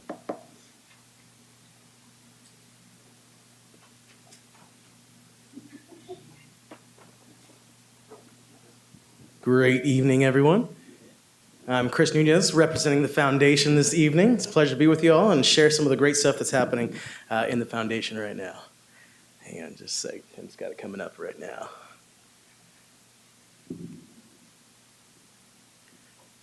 Okay. Next slide, please. So the foundation, of course, we provide many different services here on campus, but one of the big ones, 3 times a year, we have the opportunity to apply for our Campus Grants program. It's where any program, any department on campus can apply for a $2,500, up to a $2,500 grant to help provide a student experience, to provide books or materials to students who wouldn't normally already have them, or of course improve a process here on campus. This year for the spring awarding, we were able to break a record and award $42,847 to a record number of applicants that we received. So congratulations, we've got 2 slides of our winners, but you can see the departments that won them and some of the things that they'll be utilized for. Fire tech program will be using it to purchase some new laser kits. Nursing will be acquiring infusion therapy pumps, which are very much like what they'll actually be using in the hospitals on patients. Our Child Development Center was able to use the funds to create an outdoor play area and drama area for the students. So it's a great opportunity to expand our little ones' offerings as well. We go to the next slide, Tim. And then here you can see the balance of things. We've got the library. It's got a new charging station that's going to be going in to make sure students have their batteries charged. And a huge, again, congratulations to our women's basketball team. They'll be receiving funding in order to pay for their championship rings that they so aptly deserve. So congratulations to all of our campus grant winners. And we encourage you all to continue submitting your wonderful applications and the great ideas that you want to accomplish here on campus. Our next offering will be going out for the summer, so keep an eye out for that. In addition to our campus grants, of course, one of the big things that the foundation does here on campus is support our students with scholarships. Right now, actually right before coming over to this room and immediately after, I'll be headed back and we are working on awarding all of our scholarships so we can get notification out to our students here very shortly. But I'm very happy to share, in addition to our scholarships, which are offered on a yearly basis, we also offer endowments where an organization or an individual or philanthropist is able to deposit funds with the VVC Foundation. Those funds are then invested. That way it can provide a scholarship in perpetuity. So our next slide, I'm happy to welcome 2 brand new endowments from somebody who's no stranger to supporting VVC students. We have the Brady family and the Bradco Company's Real Estate Scholarship and the Joseph W. and Deborah K. Brady Scholarship for Modern Automotive Industry, recently established and will be awarded for the very first time this year to students. So a huge round of applause. Thank you so much. And this all. I really want to thank my wife. She knows how important this is. There's more to come. We deeply believe in VVC, and I think the only way we could show it is, it's easier to put your money where your mouth is. So we got a lot of great kids. A lot of great students. And Chris, you and Kirsten have been great to deal with, and there's definitely more to come. So we're really looking forward to it. Well, thank you, and of course we want to thank all of our folks here on campus who contribute not only by of course financially to our scholarships, but by reading our scholarships, writing letters of recommendation. We greatly appreciate it. So thanks for being the example here. Next one.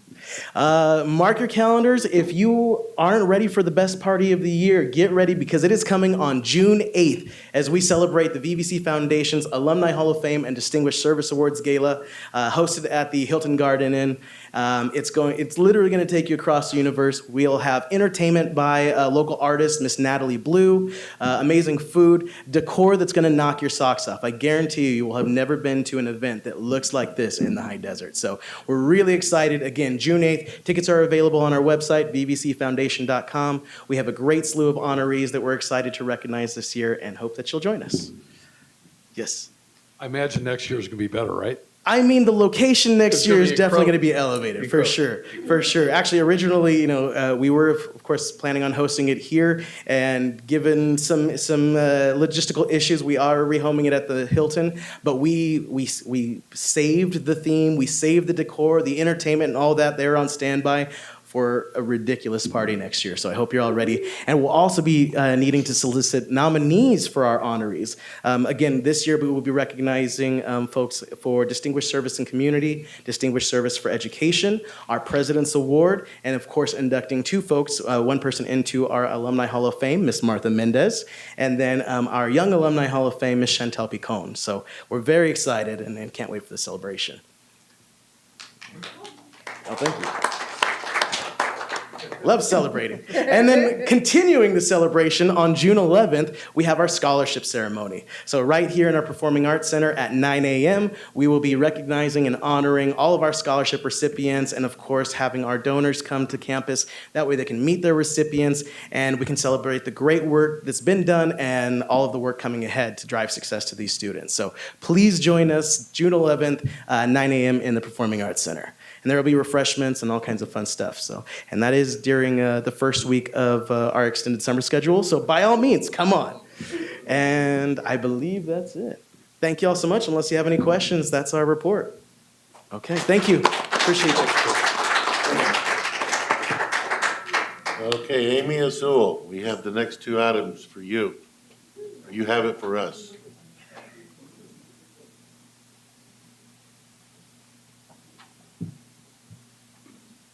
Good evening, Board. I have a few items to pass out. A presentation will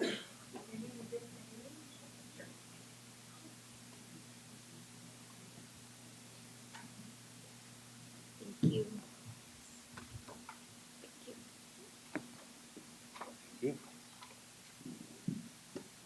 Here we go.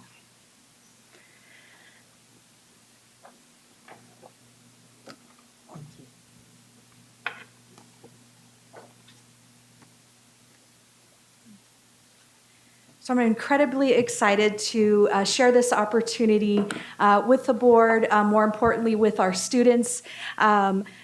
Victor Valley College with Cal Poly Pomona, with other institutions, Mount SAC and Citrus, got together and we have an MOU. We're excited to share these opportunities we're creating to support our students for their success. Next slide. So it's a NSF grant, $100,000 grant, and it is there are three overarching goals in this grant, and three parts to build our civil engineering pathways to Cal Poly Pomona. Next slide. The first part has to do with the transfer pathway. So it's creating 2 certificates here for our students for civil engineering so that they go straight into Cal Poly Pomona, equipped to be successful in our civil engineering courses. We have 2 courses already built, and we're working on building more. We have, this is the largest part of where the funding is going, is to build and create these certificates for our students. Next slide.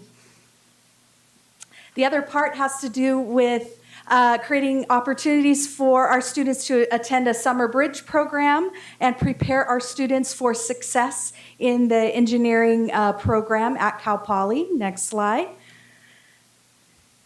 And then the third piece has to do with the faculty learning community, which is a part of building that curriculum to help support the faculty to do the work and give them the space of intensive time to create these courses and these certificates and resources for our students. So what I have passed out is some documents that were presented at the most recent events. Next slide. There were 2 events that we had in the last month. One was the Cal Poly representative met with the counselors to talk with them, answer any questions that they had about the pathway program, and then the second event met with the students and they shared these different, the bridge summer program for our students, and then of course their literature for Cal Poly Pomona. They also shared the scholarship information, so this is just an example of the great resources that we're working to increase student success here at Victor Valley College and prepare our students for engineering, adding that E in STEM, making it strong. And that is all. Any questions? Just a comment. I slid into Cal Poly San Luis Obispo and always felt really bad for those students in architecture and engineering. So they didn't have the social life I did. They really, it's a great school. I mean, if you have an engineering degree, from Cal Poly, you can write a ticket wherever you want, so. I'm an alumni too, so Which not engineering. We only call St. Louis the real Cal Poly. No. Okay, our next presentation.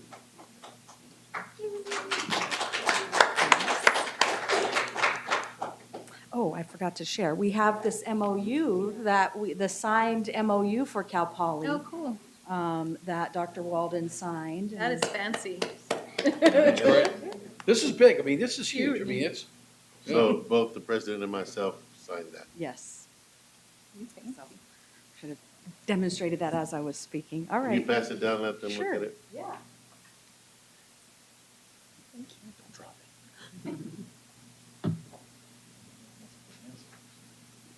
All right, and I have another presentation, another exciting opportunity. Thanks, Trustee Tarpley, for teeing it up earlier.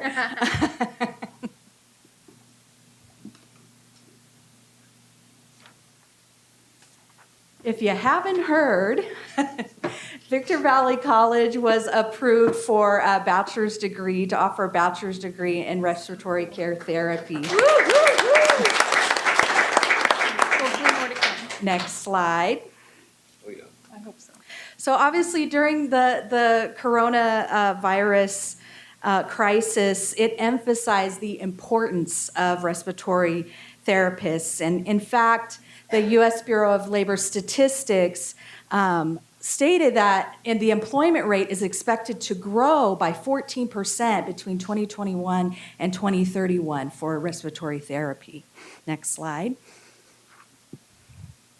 So thus, creates our need for the bachelor's degree. So we've done our research, and we presented our findings, and it conferred that that bachelor's degrees in respiratory therapy will be essential and necessary, and a necessary level of training for our respiratory therapists. So we have listed the different topics that will be covered in this degree. Also, COARC and ARC, which are the certifying bodies, the accrediting bodies for respiratory therapy, also affirmed that a bachelor's degree is needed for respiratory therapy by 2030. Next slide. So on March 7th, I gave away the thesis there, but March 7th, we received approval to offer the bachelor's degree program. So we are one of 6 new bachelor's degree programs recently approved by the Chancellor's Office.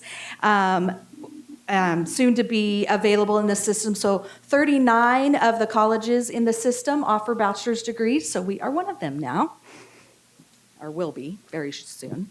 Next slide. So kind of the nuts and bolts here. So we have an expected launch of 2025. So as early as spring 25, as late as fall. Sometimes, students want to know the cost of that. So it'll come out to about $130 per upper division unit. Next slide. Criteria for acceptance. So our students will need to have already had their associate's degree in respiratory therapy from a regionally accredited institution, completed their lower education general ed courses, and hold their registered respiratory therapist credentials. So those are the entrance requirements. Next slide. It's cohort-based like our associate's degree program. We will start with 26 per cohort per year. I hope to build that. But our goal will be to hopefully double that at least, and then beyond. And these are kind of the curriculum components within the first and the second year there. Next slide. And we're here to support. We're working out all the fine details right now. And if you have any questions, feel free to reach out to any of us. We'd be happy to answer those questions for you. So exciting. Exciting stuff. Very exciting. Thanks, Amy. So we will be going after more bachelor's degrees. So Yes, this please. is our first. Mm-hmm. Proud of that. That was BSN. one of my aspirations. We are working on that. I think we remember when you were promoted and the great things that Dr. Walden said you're going to do. Thank you. Thank you. Well, she's soon to be Dr. Asul, very soon. Thank you. All right. Sybil, our financial aid director, Good has a evening, presentation guys. tonight. I know two things today. Right now, I am not talking about feces, so that's good, right? It's a plus. And I probably won't be as energetic as Chris, who's great at presenting. So I'll wait for Tim to put the presentation up. But I'll take this time to say for Trustee Brady and Trustee Wood, I appreciate just the reminder of how precious life is and to take the time. I think sometimes it's easy to get sucked up into work and other things, and then before you know it, time has passed. So, all right, so we're going to talk a little bit about the Office of Financial Aid and how things have been going. Next slide. So we have some current department initiatives. Obviously, we're heavily involved in the implementation of Colleague SAS, and that's taking some time to do the setup and everything like that. So that's definitely a large initiative for us that's taking a lot of time. We are also implementing an online tool for satisfactory academic progress, which will be a tool that students can use to learn a little bit more about how they can maintain their financial aid once they get that, and also be proactive about making sure that students are aware if they get into certain statuses like awarding status, what that means for them, that kind of thing. Also, we are still, and we always do, assist students to fill out their FAFSA. In particular, I'm sure you guys have heard about all the stuff that's happened with the 24-25 FAFSA rollout from the Department of Ed. So we are going to work to catch up with FAFSAs and make sure that students are able to get that completed. For a while there, which I'll talk about later, there were Department of Ed issues. System was down. It was very difficult for students to do that process.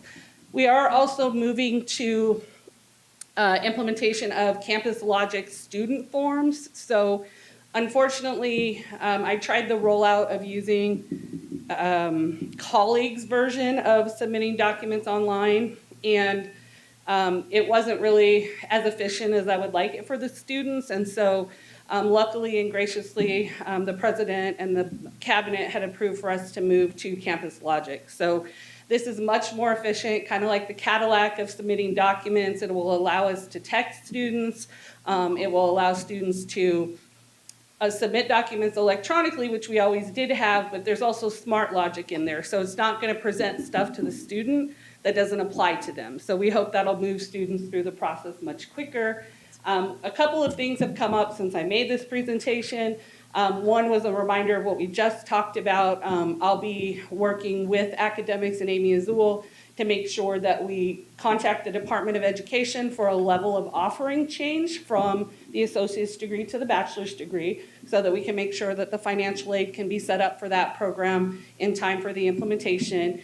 And then some of you who've been around a while might have heard about gainful employment when it comes to financial aid. It's kind of been on the books, run through court. A lot of people disagreed with it, so it was put on hold and it was brought back. And so anyway, it's coming back. And so again, I'll work with academics and probably institutional effectiveness to make sure that we roll out the requirements for that, which is basically just to report, what the program cost is, what's the average debt students have when they go to the program, what's the average rate of pay that they make when they get out. In general, the Department of Education is trying to make sure that whatever students borrow, they can make a living wage to pay it off later if that should be the case. Next slide. So FAFSA simplification, we call it FAFSA unsimplification in the Director of Financial Aid world. So in general, there were some really good things about it. It reduced the number of questions to something like 108 to 36. So, that's very drastic. And that was meant to streamline the process and help more students get through with FAFSA.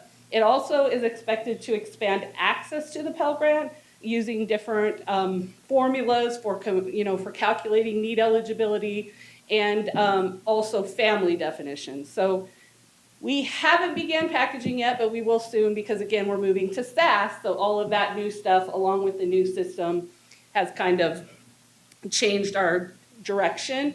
Some of the challenges, just so you have an idea, is FAFSA was expected to open in December, which was normally October 1st. So that was a delay. Once the system was set up, it was constantly down for maintenance, so you'd have to, roll the dice and see if you were going to get in that day. So that was really frustrating for students. And this is across the nation, of course, it isn't just the VVC. FAFSA records didn't even get released to schools until late March so that we could actually look at what was out there from the students who had submitted, and normally we have that beginning in October. And then because of legal issues related to adjusting for cost of living, the FAFSA's calculation was wrong, so they had to fix all that, and students were not even able to make changes until recently. So it's been a little bit of a rocky road. And so hopefully we can get back on track with that and start moving along. So that's kind of where we are with FAFSA simplification. You've also probably heard that across the nation, a lot of schools are suffering from this. FAFSA completion is down, and in particular with universities and private schools that give scholarships, they've been unable to determine, who can have a scholarship at this time. It has impacted their recruitment schedules, so a lot of people are suffering from this. Next slide, please. All right. So just in case you haven't known, these are options that the Office of Financial Aid and my team, and some of which are here today, use to assist students. We do FAFSA completion workshops, and we never went back to just in person, so we continue to do them virtually for students that don't live in the area or it would be easier for them. And we do in-person ones several times a month. We also have started a process or a project where I'm going to, and my team will make outreach connections to all the schools in the surrounding areas to let them know, hey, we can come out to you, just let us know when we can come, rather than them having to seek us out, because we are there to support them and we can go to the high schools. So just trying to build that connection with them. We obviously are in the one stop Monday through Friday for walk-ins. We also have, in this past year, created a walk-ins where the students can meet with what we would call a senior specialist. So if you have more of a expanded explanation for your family or something that's more in-depth than a front counter might handle, then they can meet with their senior specialist to talk about documentation to submit, what their family situation is, and we can determine how to better help them. We also have liaisons for some of the high-touch populations and or more unique programs. So we have a homeless youth liaison, a foster youth liaison. Those liaisons are expected to assist these students with the financial aid process because they often fall through the cracks and get lost because they don't have parents to submit on the FAFSA. Therefore, they can't really add their parents, their FAFSA rejects. So this helps to walk them through the process and give them some priority because they are also receiving priority registration. We also have added a liaison for VA because VA is a little bit different too and unique. And then of course athletics, just so that we can make sure that those students are here, can get their financial aid to pay for their enrollment fees or tuition. And then of course we always do by appointments as needed. Next slide. All right, so let's talk a little bit about students served in the one stop. I tried to provide you kind of a 3-year span of the total number of students served. So this year, we've seen 17,824 students at our counter. Of course, that's an increase over the prior 2 years. Some of that could very well be more students, right? Enrollment growth, that helps. Students completing their FAFSA to graduate, that also causes, more students, which is a great thing. And then possibly just some of the challenges we had when we rolled out the colleague version of trying to submit documents. The number of students that return is somewhere about 60%. I put a star there because I'm not sure if the returning is because of a lack of communication or something on my side and, on the financial aid side that we could be doing better to ensure that students don't have to come back. Are we not answering all the questions initially? Do we not have stuff on the website? Is something not clear? That kind of thing. This is an average wait time, so remember during fall, we are very busy, so it looks not so great, but students are generally averaging about 22 minutes while they're waiting over the entire year. And then while they're being served, it's about a 10-minute time at the window on average to answer those questions when they do get up there. Next slide. One of the things that we implemented this year, I mean, we've always had a book voucher program, and they would do it in the bookstore.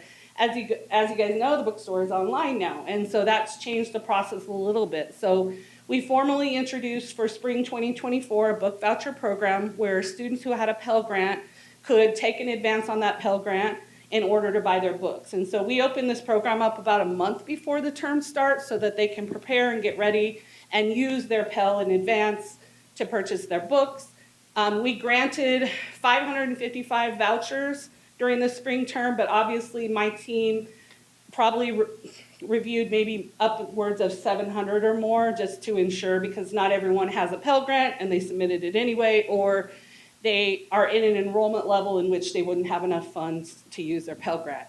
Overall, we granted $274,430 in advancements to students prior to and during the term so that they could assist them with their book costs. Next slide. FAFSA records. So this is again a comparison over several years. As we talked about, there are some challenges with 24-25, but so far to date, we have 7,570 in to the new system. Last year, or I'm sorry, this is for 24-25, the first one. Currently, we're at 20,926, which is a 13% increase over the prior year at 18,562, and then 2021 was roughly the same. Same date, so same date to same date from last year. We are down a little bit. Again, that's to be expected with all the challenges with FAFSA, but from what I'm hearing and what I'm reading, it's not down as much as some of the schools are. So I'm proud to see that, and hopefully we can bring that back up and get students going again. Next slide. Here's just an overview of our aid to students. We did a variety of aid, but this here is just pretty much federal. So you can see over the last 3 years, 2021, 2022, our Pell Grant dispersed to students was $17,000. So far, or 17 million, and so far this year is up to 27 million, and we're not done yet. So the good news is that's probably attributed to the growth in students. Hopefully it's attributed to more students being able to get through the process to submit their documents to get awarded. Also, again, the Pell Grant amount goes up every year, so I'm sure there's a little bit of that. And so we're happy to see that. I believe that some of these numbers are tied to our SCIF funding, so the more Pell Grant we get out is part of that calculation. So we're contributing in that way. You can see that the number of recipients year to year has also increased, so that's good. We have dispersed so far to date about $1 million in the federal supplemental education opportunity grant to 3,240 students. We have just under $500,000 that we have in work study. So the change in the amount from year to year isn't necessarily because we couldn't spend it. It's just that every year our allocation is a little bit different. And in 2022-23, it went down for all the schools because of COVID. So we all got a little bit of a lesser amount. This year, it's much higher than this, so we'll be able to have more students working than we had. Currently, we have 115 students hired, but 82 are actively working. A while back, when the allocation dropped, we moved away from off-campus jobs and kept them all on campus so that the funding that we did have could support the campus and the students here directly. That's to be determined if we decide to expand that outside again, but so far we don't have any trouble getting students to work here and spending all of our money. And then of course, loans. So loans has continued to increase each year, roughly 30%. This 23-24 number was prior to the spring disbursement, which is going out, which is a couple $100,000 and 70-some students. So we're still, seeing an increase on that year after year. Next slide. Sybil? Yes.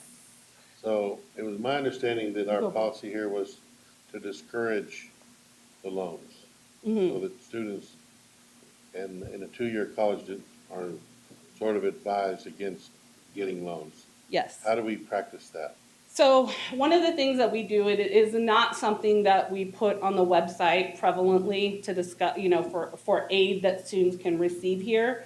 Another thing is that students have to do what you would call an affirmative request. So that means that they have to come in, fill out paperwork. Every single student goes through a loan counseling process with our loan coordinator, who has them write down a budget, the cost of enrollment, what other money they have bringing in. And in a lot of cases, the students are able to see, hey, I don't really need that money. I mean, it'd be nice to have it, but I don't need it.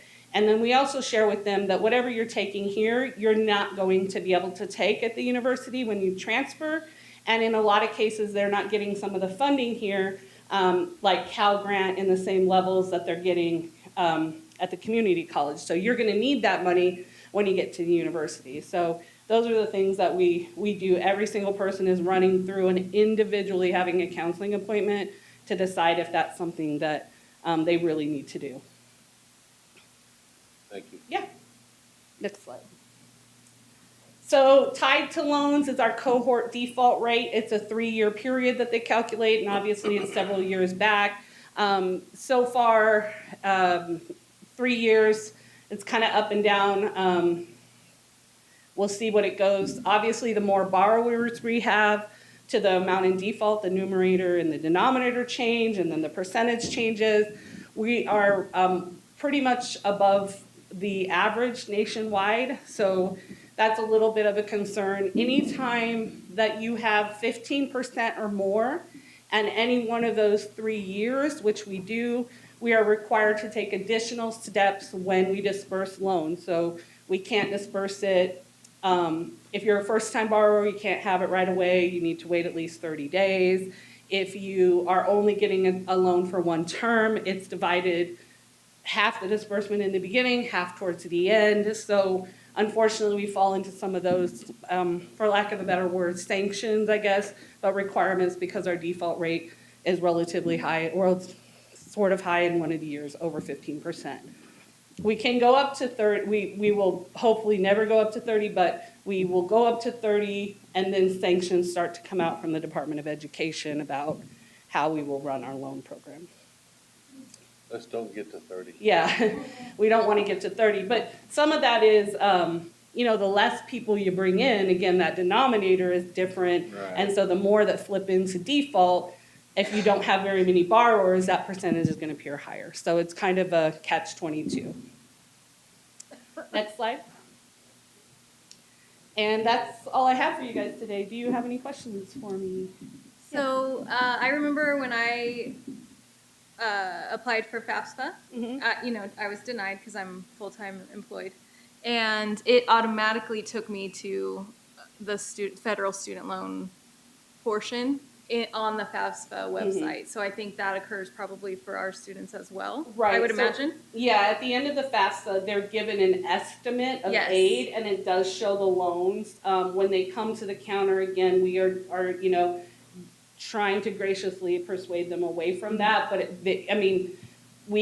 it's something that's there, and so if they do see it and they do specifically ask, we will have them do that one-on-one counseling to determine. But that does happen still. Yeah, okay.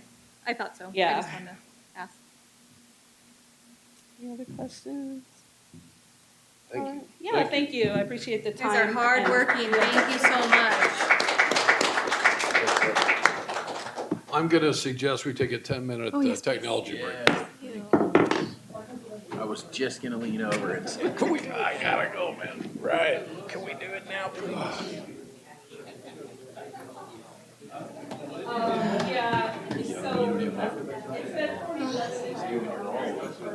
I feel old. Actually, I You was- what? I feel Oh my old. God, wait till you get tired. And you'll really feel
President's comments Anybody are in there?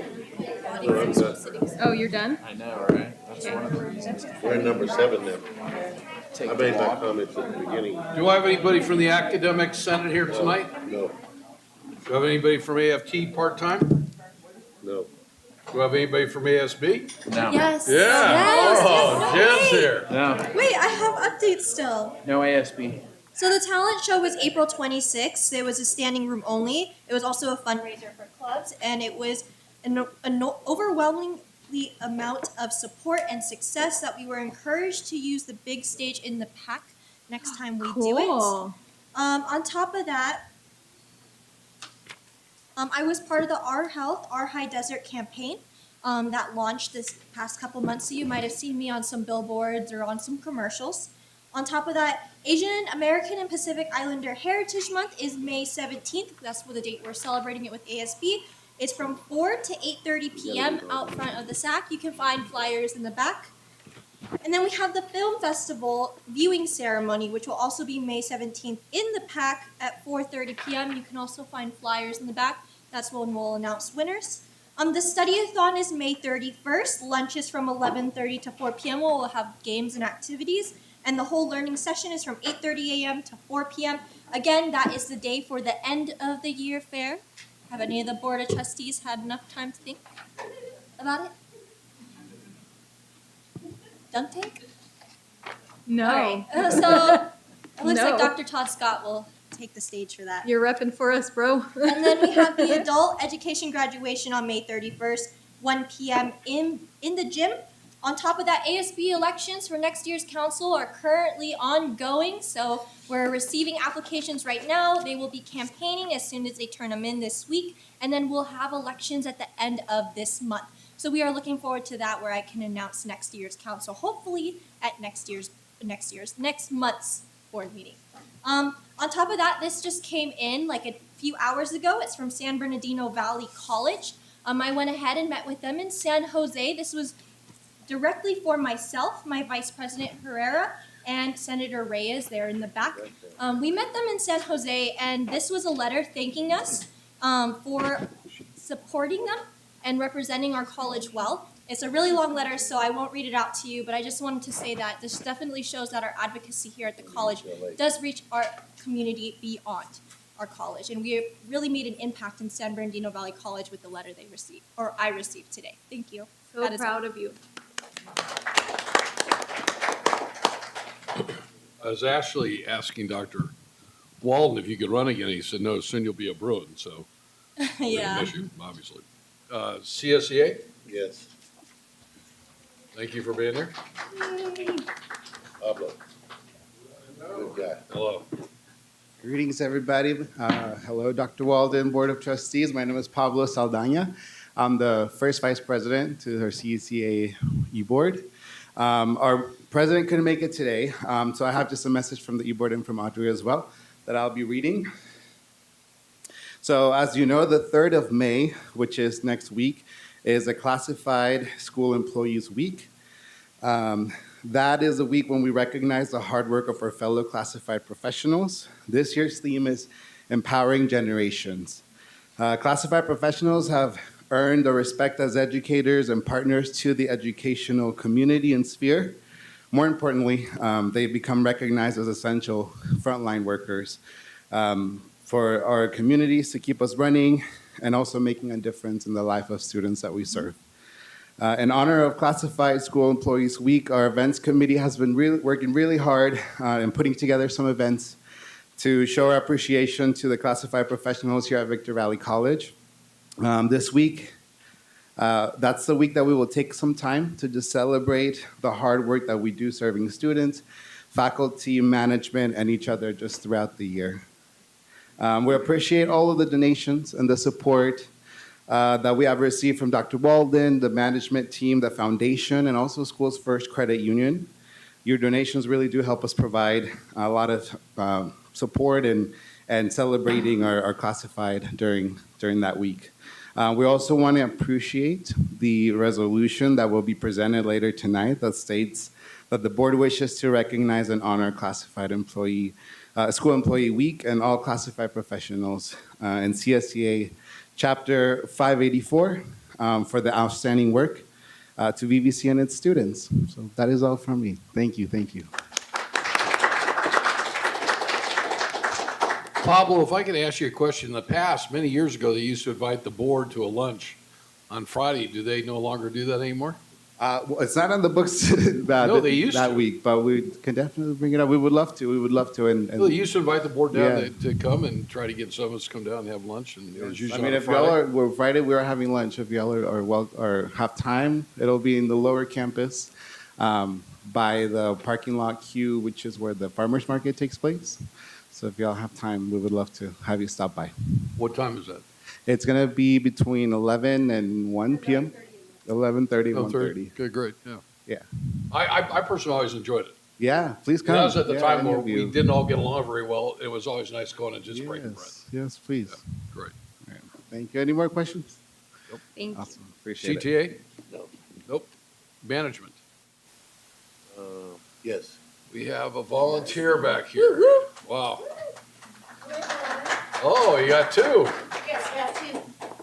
Good evening, everyone, audience and Board of Trustees. I am Carmen Patfield, the Interim Director for Nursing and Allied Health. Now with me, graduating student, pretty soon will be registered nurse. Hi, good evening. My name is Margaret Standish. Congratulations, you made it. Yes. Beyond. We have a small presentation, just updates about nursing program. First, I want to start by saying thank you for all your guys' support. Our nursing program is been established back in early 70s. Well, started with the LVN program first and then registered nursing program. And we have a great respect in the community, and we're really happy to be part of Victor Valley Community College, of course. Last week, we celebrated Nurses Week. It was the whole week, and I appreciate all the support of the departments. They came and visit our nursing department, including Dr. Scott. Personally was there representing all the management because you guys were all tied up with other responsibilities. And today I'm just going to go over a couple slides and a few information, and then we will like to constantly bring some information about nursing program and our achievements. Next slide, please. Oh, you have a clicker? We have a clicker. There we go. Okay, so just quick updates. As of now, since last year, we had over 184 students applied and actually went through our program. Graduation rate is 89 to 96%. And all our students have to go through the NCLEX, which is the National Council or Licensure Examination for all the nurses, before they actually can practice as a registered nurses. And historically, our passing grades were 95 to 100%. Last three quarters were 100%. And they get employment upon graduation, all 100%. We have no graduate that has no employment when they graduate nursing program. It's a great achievement, I think, right? Student demographics, I'm really pleased to announce, as we all know, nursing is a female-driven profession, but we were able to actually increase our male population as a nurses. So since 2018, that's all the data. I could go actually that far and get some information. So we started at 7 to 8% male students, and now we're at over 20%. So we're also really excited about that because we do our informational sessions, we go out to the communities, we encourage them, we give examples, and we attract more male students to the nursing program, which is absolutely amazing. Next, please. So I also wanted to update you. I just got this a couple days ago, 2024 best ranked nursing programs in California. We're number 12. And this is including bachelor's, associate degrees, community colleges, and private colleges. That's I so think cool. it's amazing achievement. We're number 12. And when they do ranked, they go by passing grades, employment opportunities, graduation percentages. So historically, we stand like very solid at 97.05% of graduation rates. And again, in nationwide, the whole United States, we're number 45. That includes master's program, bachelor's program, and ADN programs. So we're doing great, and we have a great program here. Next, please. So I'm also pleased to announce that we were granted the nursing apprenticeship program, and it was close to $900,000. So what that means, for 60 students or more, we can completely support them and waive all the fees. So we started the first 29 students this last cohort, and we're gonna get 31 more students or 32 students. I think they have more funds available. So they're gonna fund it 100%. They have no fees to pay for the nursing program. Everything is paid for throughout the whole program, all 4 semesters. So that's a great achievement, and we're really happy for everyone who worked hard to get this apprenticeship grants for us. That includes material fees too, right? Yes, absolutely. And also the NCLEX fees. When they graduate, Oh, wow. the NCLEX fees will be paid for, which is very expensive. I think it's over $400 per student. So that's a very You'd be great. pleased to know that the governor, in his May revise, left the money in there for the nurses. Yes, absolutely. We will Let's take read it. that. So this is actually part of the first cohort that they received the sponsorship, and they're now in nursing process 1. So for the next 3 semesters, they also will be all covered, so all 29 students of them. This is part of also the cohort that we had agreement with hospitals up here, Victor Valley Hospital, St. Mary's, and Desert Valley Hospital. So they also, the students on this program also guarantee employment upon graduation. So it's kind of a win-win deal for students and for us. Besides apprenticeships, we also have special programs that will support our students to go to conferences, workshops, conventions, and the reason I have Margaret with me today, because she's going to share some experiences she experienced, I guess, or had experienced when she visited the convention just a few weeks ago, or last month in April. It's for CNSA, California Nursing Student Association. So she'll take the microphone. Good evening, the board. I'm sorry, I'm nervous. Just relax. We're all really nice people. Yeah. My name is Margaret Sandish. I'm the president of the California Nursing Association of Victor Valley College. I'm currently the president. And I was able to be the beneficiary of the support from the foundation in the nursing program to attend the 72nd NSNA convention, which is the National Nursing Convention.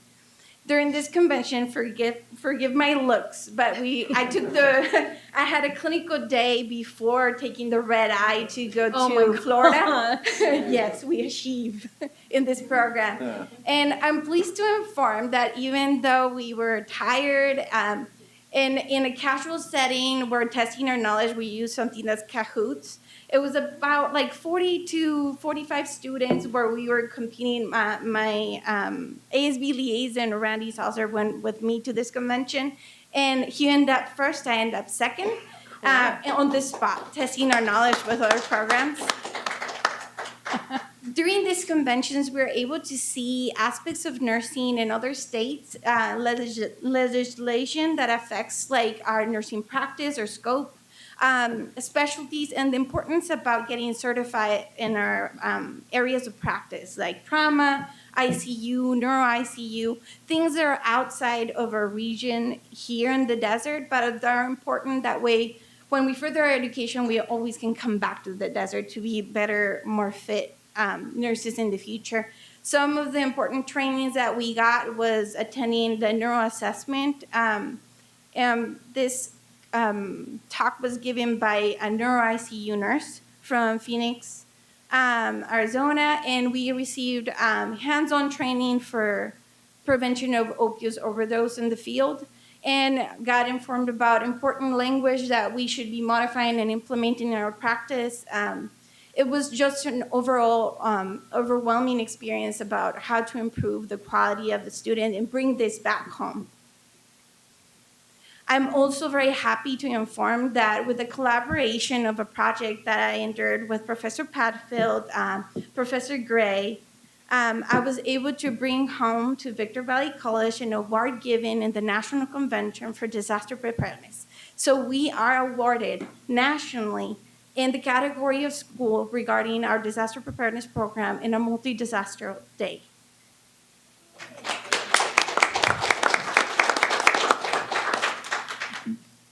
This program is something that goes on every semester. It's something that gets implemented. And through my journey as a leader in CNSA, I was able to enter this category. So we put together the data and we submitted it. I'm happy to inform you that we're going against bachelor programs, New York, Georgia, Texas, all these big bachelor programs that have a lot of backbone, a lot of funding. And this small school from the desert that is an ADM program has stood out to the level of these programs that have a lot of support. We have people in this convention from Hawaii. So if you look at the picture that's on the left, the two members to the left of myself over there, they're from Hawaii University. They stand in state level. And to the right is myself and my ASB liaison, Randy Saucer. And we are taking the award for school. So in the nation, when you need disaster preparedness, you can attend to the new nurses in this program. So it's my pleasure to be able to bring this award to this school.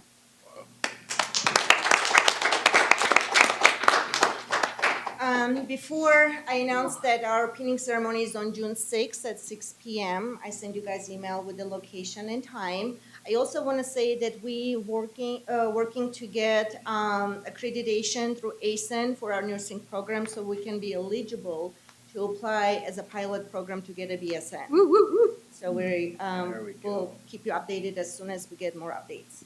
So that's the goal. Thank you very much. I think this is completes my presentation. So Any not questions? the same place as it usually is in Victorville? No, it's in Victorville because I guess high school graduations took over and they reserved we always go to the High Desert Church like 2 years ago. So we're kind of a little bit late. We were planning to do in our beautiful building, but it was a little bit delayed with the construction. So this is Pondy. So Hesperia. The Hesperia, yeah. Victor Valley Christian Church, it's where we're going to be this time. So just want to let you know, guys, parking is small, so carpool if you can. So you don't have to park on the dirt. Sorry, it's just a small parking lot that they have. But it's a beautiful church. So we'll have a beautiful ceremony once again. So please come and join us. Just roughly, let's say the last 2 years, of the graduates that we have, how many of them are staying here in the high desert? What percentage would you say? Over 80%. Oh, that's great. That's That's fantastic. perfect. That's, The only, wow, that's, the mostly students, they drive back down if they came from down the hill to attend our program for some reason. They go back to home. Sure. Yeah. That makes sense. Especially if they live with parents or they have children's family, Rancho. I think the farthest student we had, it was from Temecula. Oh, wow. Yeah, they came to our program. But over 80% stay here locally in High that's Desert. great. That's just, Yeah, very great, yeah. congratulations. Any other questions? You're amazing. Thank you. Thank you so much. Thank you. Consent agenda. All items listed on the consent agenda are considered by the Board of Trustees to be routine, have been approved by the President Superintendent under Board Policy 2430. There'll be no separate discussion on these items prior to the time the board votes on them unless a board member requests a specific item to be removed from the consent agenda for discussion and a separate vote. Public comment on the consent items from anyone completing a card will be heard prior to the board's vote on the consent agenda. Public comment, announcement related to consent agenda items. The complete written request to address the board shall be submitted before the beginning of the open session portion of the meeting. This is the opportunity for the public to address the board on any consent agenda items. Public comments are limited to 3 minutes per individual, a total of 15 minutes per topic. Speakers will be timed electronically, and all speakers will be called to the podium to speak at the appropriate time to address the board. Only those who have been recognized by the board president will be permitted to speak under Board Policy 2350. Do we have anybody tonight? No? I need a motion for the approval of consent agenda items. Motion. Second. I have a motion by trustee Wood and a second by trustee Tarpley. Student trustee? Yeah. Ooh, that was fast this time.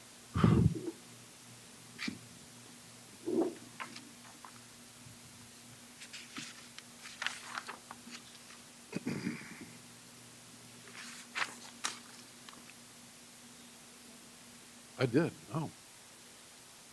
I thought I did. That's senior moment. You think you did. There you go.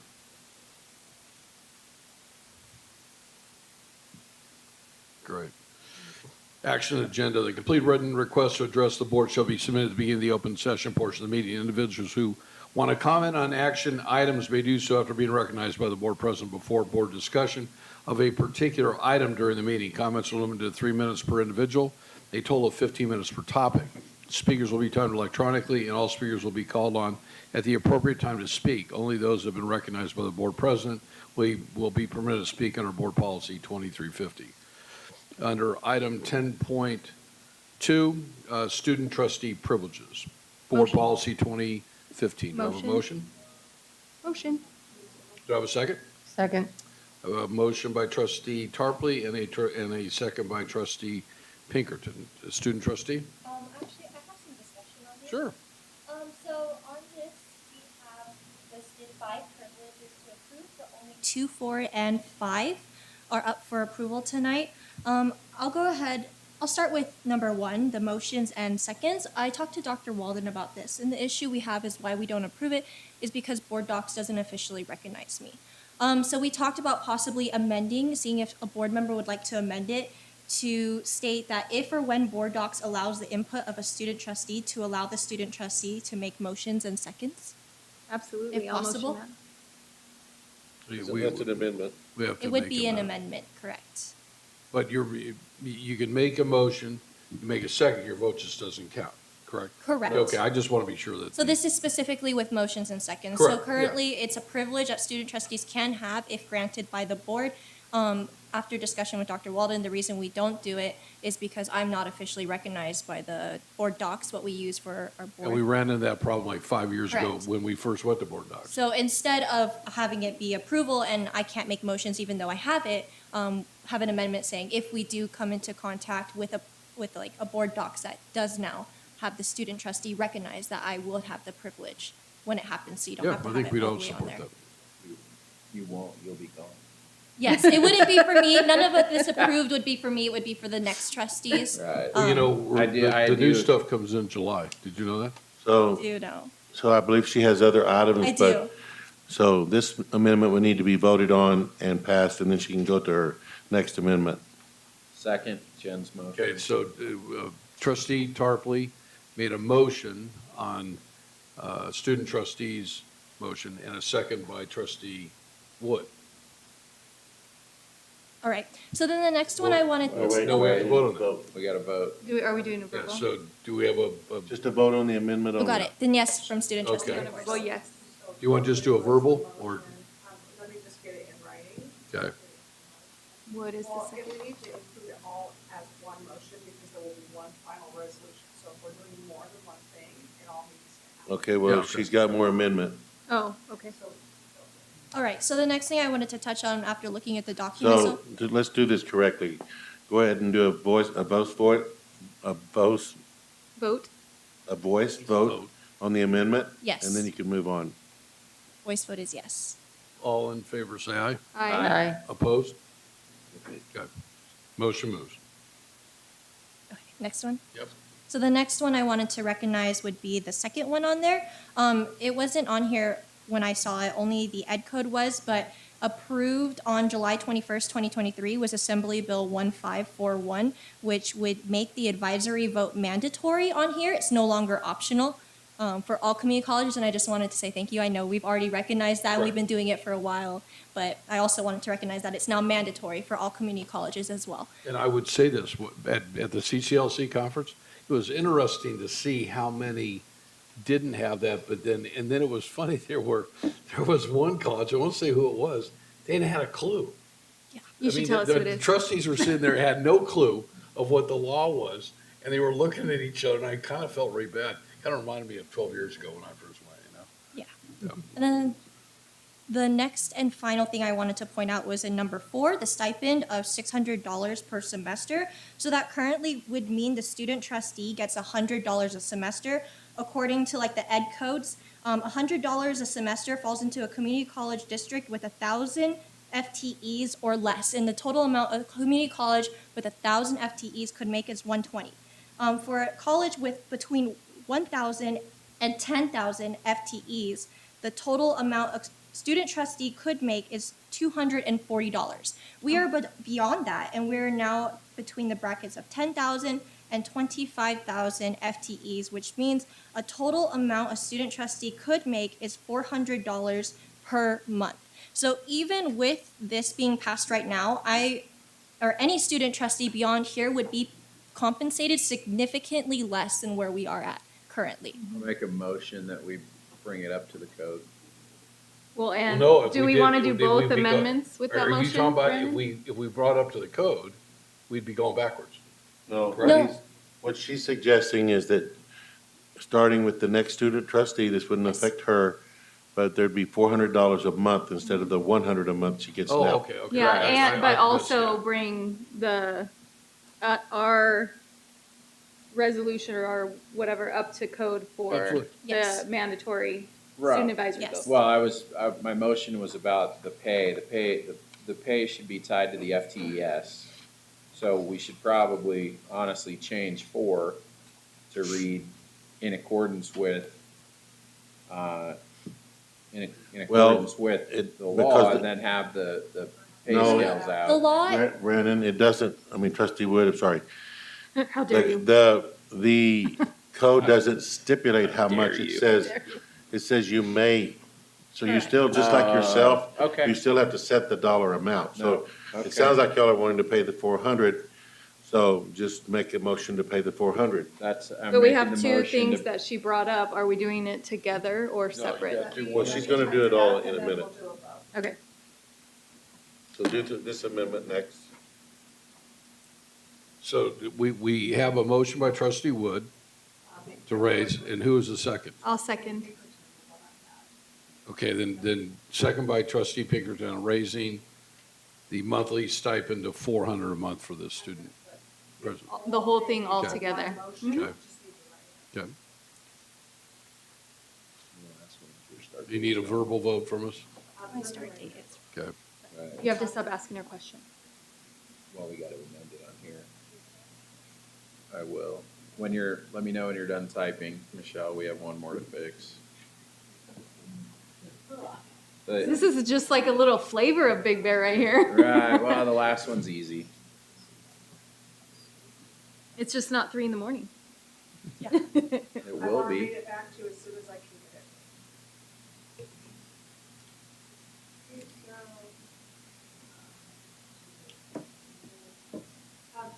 Jennifer, Trustee Weiss? Yes. Which privilege was it about the advisory vote? The advisory vote was privileged too. So we're removing Well- privilege. It is no, yes, it is no longer a privilege, it's a student trustee right.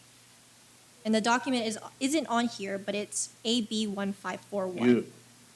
Okay, you have to update the board policy. You can't do that right now. This is a board policy, so we can change the board policy. But she's just pointing out that Correct. we don't need that in this resolution tonight because it's a board policy, which you cannot change on one night's vote. You have to have a first read and a second read, so just know we need to update that board policy, okay? And so what you're really doing into the original resolution is you're just saying that when Board Docs is able to allow a motion and a second by the student trustee, then we will do that. And you're gonna update their pay to $400 a month. Those two things. And when you're ready. Okay, wait, and to update the student stipend, to $400 a month, beginning. Well, this Are we is, saying, are we tying it to this is FTE? May 5th, you have to do this by May 15th to start July 1st. So this starts July 1st. Are we putting the monthly stipend amount or are we putting? Yeah, 400. That we're tying it to the FTE? All right, we're ready. No, Okay. No, So here's how it reads. one more. The last one, the start date's wrong. It says June 1st. It's not June, it's July. She stays through June. Yeah, that's I have true. July. Correct. Yeah, the new I one don't know how we starts got in that. July. This is beginning part year. That's a correction. So Okay. it's to approve amended privilege, well, it says to approve privileges 2, 4, and 5 below of student trustee member with amendments as follows. To include approval that when board docs is able to allow the student to make a motion and second, the trustees will allow the student trustee to do so. And to update the student trustee stipend to $400 a month beginning July 1st, 2024. Good enough? Think so. I'm happy with it. You know, this You take a says, verbal vote? this says 600 per semester, so, Yeah, is it payable per semester? I do get my checks per semester, so it'd be 2,400 per semester. If you wanted to do per semester rather than. is that what meeting. needs to happen? Correct. 2,400, so 2,400 per semester instead of 400 a month. What he said is the idea is that they finish the term, because we've actually had it where they didn't. Yeah, we have. Student advisor? Of course. Just double check. It would be funny. I told her to vote no.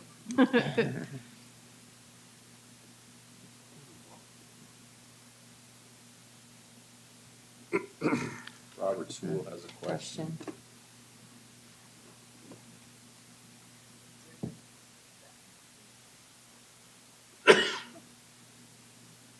You ready? I am ready. Robert, did you I have a think question? Sewell has a question. Yes, sir, Mr. Sewell. Absolutely. You might be the only community college in California that treats their trustees in such a respectful fashion. And when Jen goes to the conferences, she's right, you have allowed for many years the trustees to really have the advisory vote, but also to speak first. So in AB 1541, it stipulates both are required, but you've been doing it for so long that it's gives them Yeah. an opportunity to share and at least have you consider that when you actually make your vote. I did want to thank you all again for it. Like, I do recognize that as well. So I'm very thankful for that. But I also really like the new pay raise for the next trustees as well. Cool. We'll work I think, more forward. Thank you know, I think that there's some, a lot of times we're using a lot of common sense. So it's funny as you sit there as a trustee and you go these things all the time, you scratch your head and go, wow, there's some of these boards that there's not a lot of love at all. And it's really sad to see. So I'm pleased that we do this.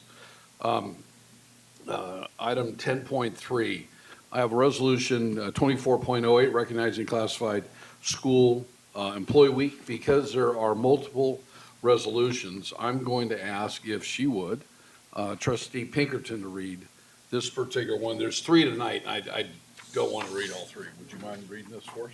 This one? We want to be sure We we need get a it motion, all right? on the record tonight. So motion? Yeah, we have a motion by, Second.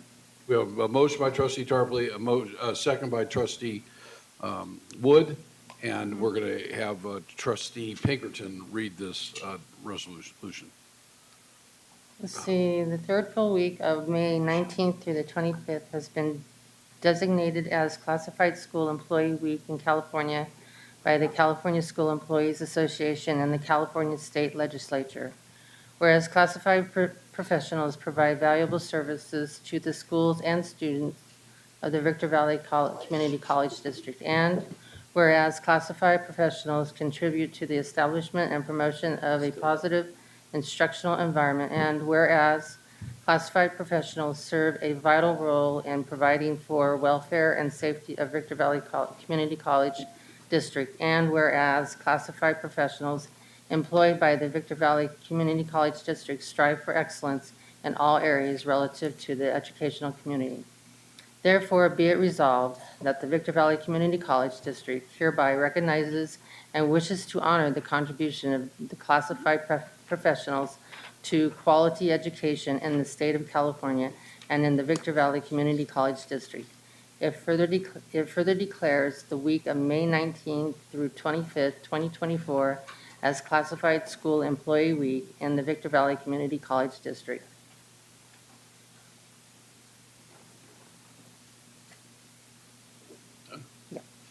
Thank you. You're welcome. Need to, we have a motion? A student trustee? Yes. Thanks, Michelle. Whew, that was a great assist. Every time, Deep in the fourth quarter. every time y'all pass one of these, the next morning, my office sends this to the entire campus.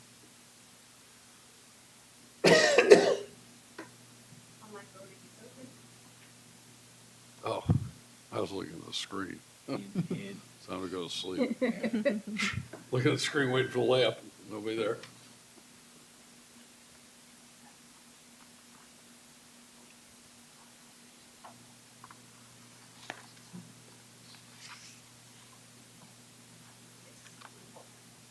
You go? Okay. 24.09, Asian American and Pacific Islander Heritage Month Resolution. Do I have a motion? Motion. I have a motion by trustee Second. Wood. I Second. have a second by trustee Tarpley, and trustee Wood has agreed as clerk of the board to read this resolution. Perfect. Asian American and Pacific Islander Heritage Month, May 14th, 2024. On motion of member Wood, seconded by member Tarpley, the following resolution is hereby adopted. Whereas on March 28th, 1979, President Carter issues the first presidential proclamation for Asian Pacific American Heritage Week. And whereas in 1992, Congress expanded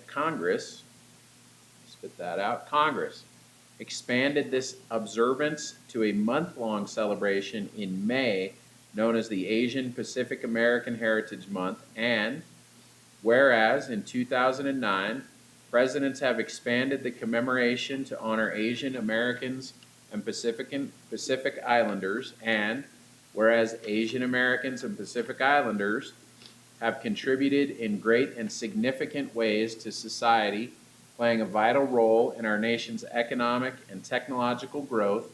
And whereas the vast diversity of cultural traditions of Asian Americans and Pacific Islanders continues to strengthen the fabric of American society. And whereas Asian Americans and Pacific Islander Heritage Month is an opportunity for all Americans to commemorate the struggles and victories of Asian Americans and Pacific Islanders in our history and their invaluable contributions to society.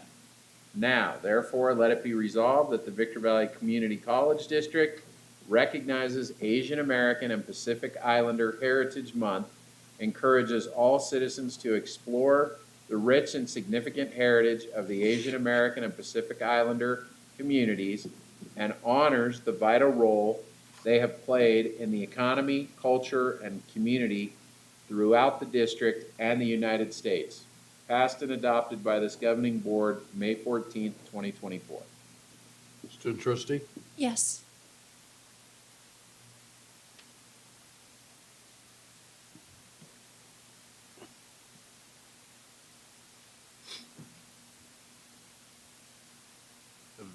Kelly? Good. Resolution number 24-10, recognize National Teacher Day and California Day of the Teacher. Do I have a motion? Motion? Second. I have a motion by trustee Tarpley and a second by trustee Pinkerton. I've asked trustee Tarpley to read this resolution.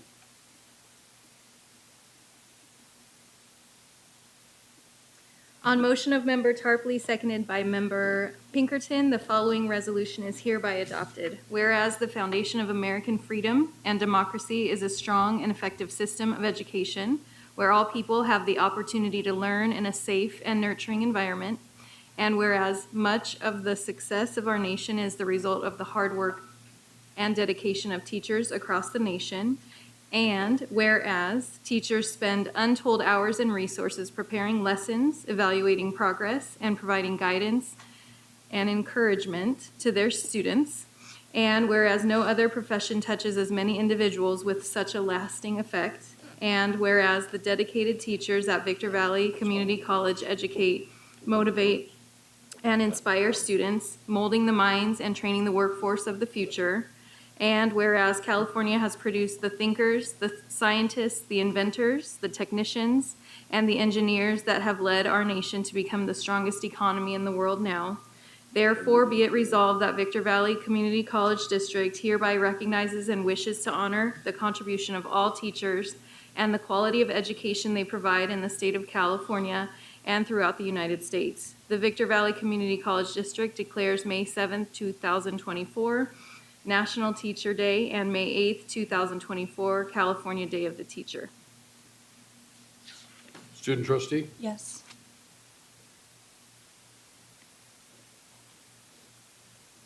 Robert, do you also send these to students? Okay, thank you. Thank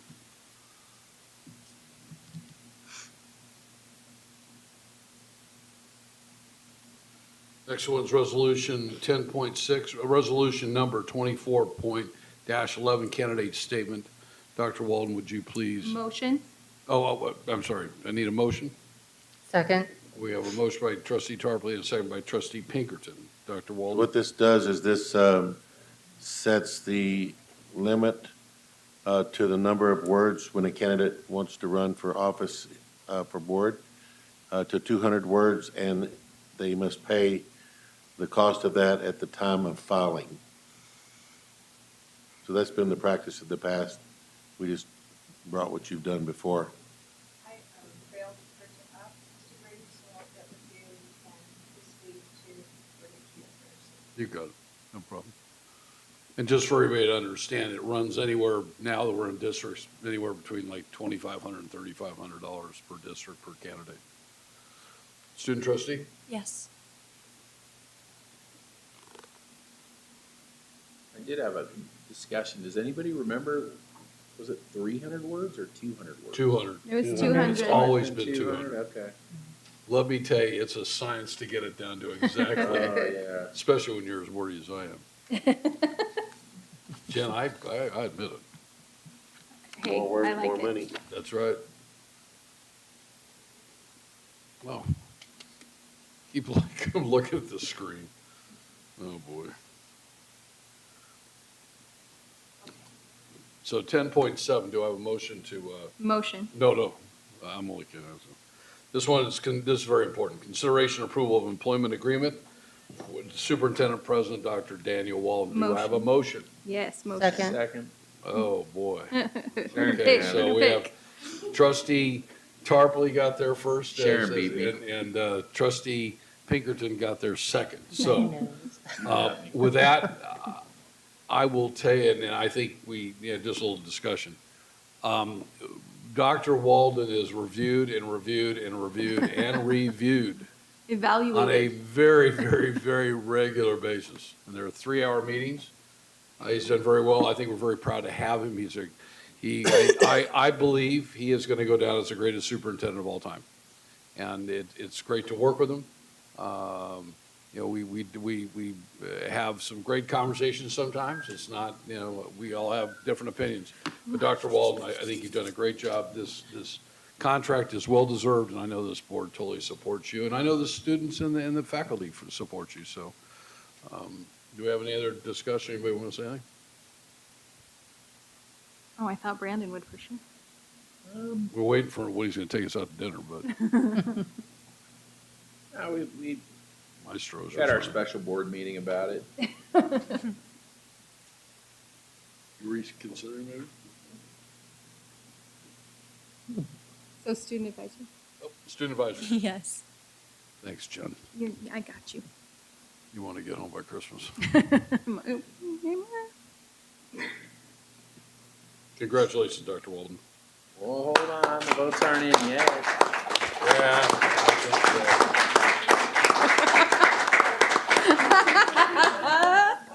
See, love it. everybody voted. Everybody clapped for you. Thank you. Bye. Michelle may have held it. It's just my a little. privilege, and I'm still having fun. So Wendy, if you're watching, you can go out and get that new rolls tonight. Oh. Okay, so number 11, Superintendent President Action Agenda. Nothing. Administrative Services, 12.1, agreement with PCH Architects. Motion. Do you have a, Second. okay, I have a motion by trustee Wood and a second by trustee Tarpley. Student trustee? Yes.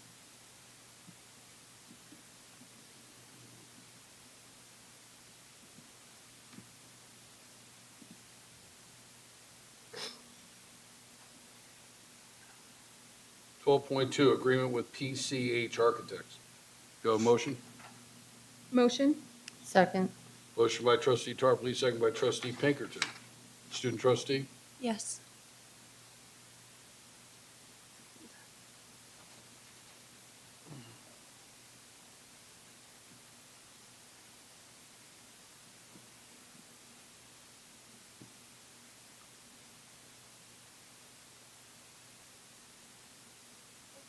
Twelve point three, agree with Aleutian Company LP. Do I have a motion? Motion. Second? Motion by trustee Wood, second by trustee Tarpley. Student trustee? Yes.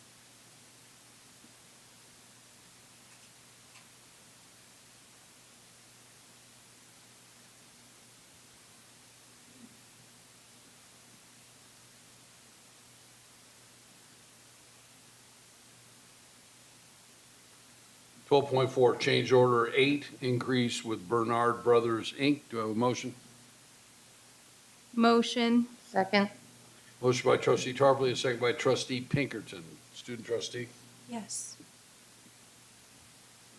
While we're waiting for the vote to come up, people have asked me in the past that when we get towards the back in the administrative, all these items have been discussed with each one of us during our consultation with Dr. Walden. So that's why there's typically no questions, because he does a good job in educating. 12.5, agree with Precision Inspections, Inc. Do I have a motion? Motion? I have a motion by trustee Tarpley, a second by trustee Wood. Student trustee? Yes.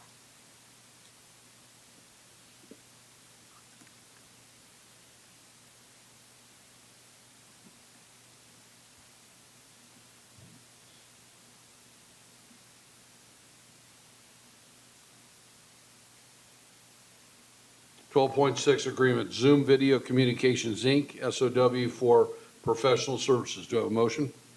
Motion? Motion by trustee Tarpley, Second. second by trustee Wood. Student, Yes.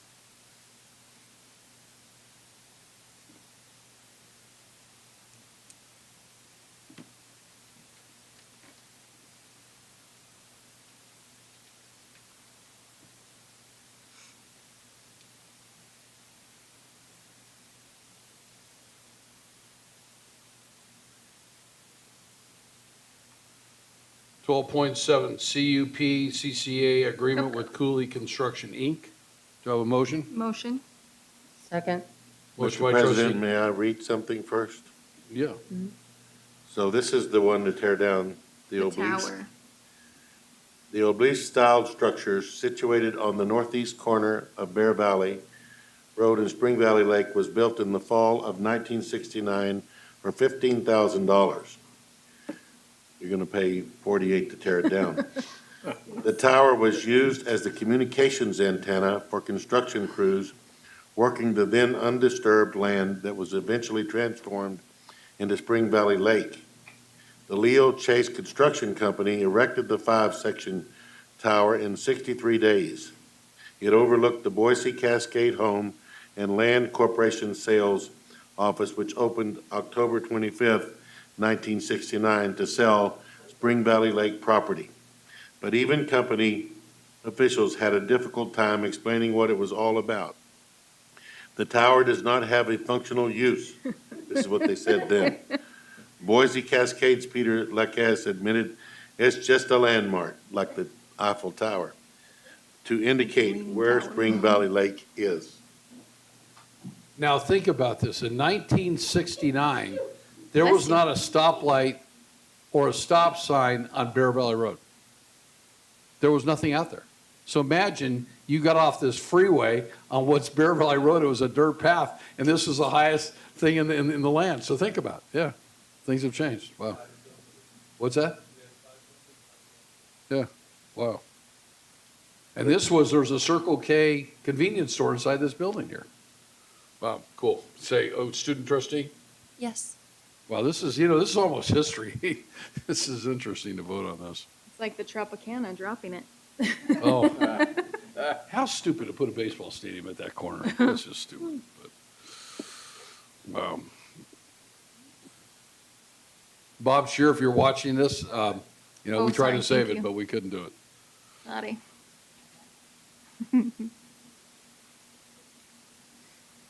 12.8, technology agreement with Visual Edge IT Inc. Motion. Do I have a second? Second. We have a motion by trustee Tarpley and a second by trustee Pinkerton. Dr. Walden, can you Just commend Jay on this. This is a replacement and upgrade of our multifunction copiers and printers throughout the district. The consolidation and reduction in the number of devices results in $266,916 savings to the district over the life of the agreement. So, Congrats. Thank you. Student trustee? Yes.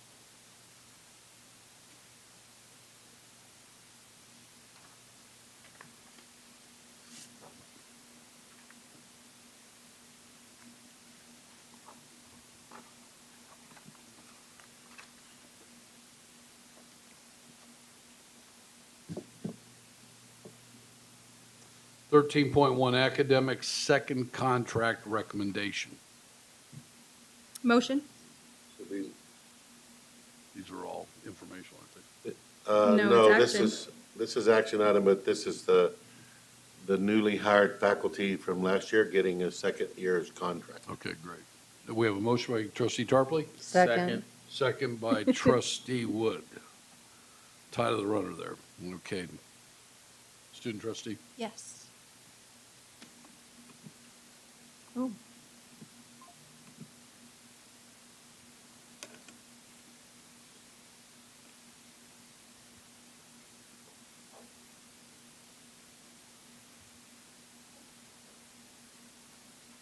You go.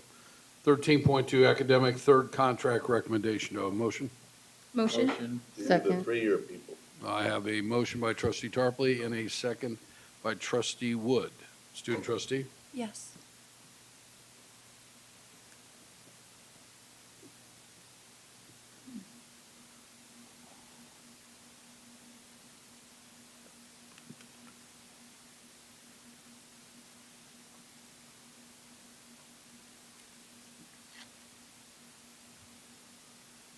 Thirteen point three, academic equivalency, Vincent Guerrero. Do I have a motion? Motion. Do I have a second? Second. I have a motion by trustee Tarpley, a second by trustee Pinkerton. Student trustee? Yes.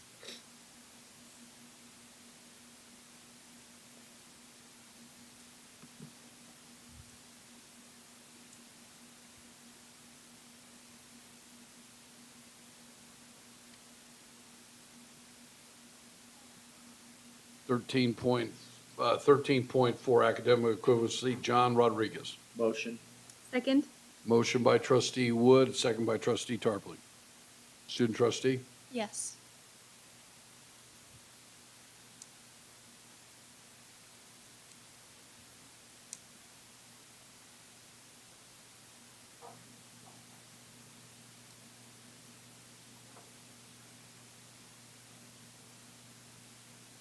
Thirteen point five, non-classified short-term employees.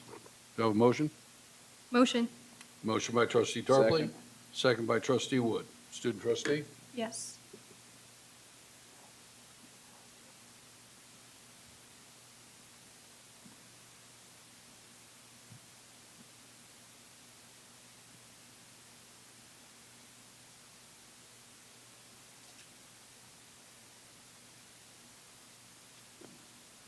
Thirteen point six, new management job classification and salary placement for assistant director of maintenance and operations. Do I have a motion? Motion. Ooh. I have a motion by trustee Tarpley, second by trustee Wood.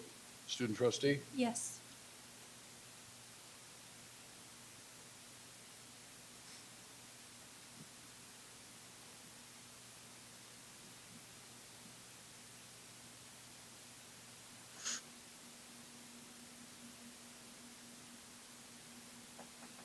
Thirteen point seven, amended reorganization plan of the Administrative Services Division. Do I have a motion?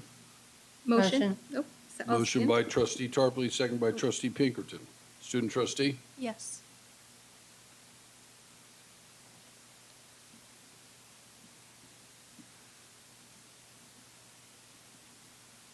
So this next is just a public hearing, We're opening and closing a public Yep. hearing. There's no vote. Right, no vote. Yep, correct. 13.8, public hearing on successor contract between district and CSEA. Declare it open. We declare it. Oh, motion to open it? Motion to open. Second? A motion by trustee Wood. Wood and a second by trustee Tarpley to open 13.8. It's open. No, it's where it should be, but there's no. There's action. no typically any discussion. So anyway, if you declare it open, does anybody want to talk on it? Open. It's open for the public. Anybody? Somebody? Come Okay. on. But if it closes, they're done. 13.9, new management job classification, salary placement for payroll coordinator. Motion? I have a motion. Second. A motion by trustee Tarpley, a second by trustee Wood.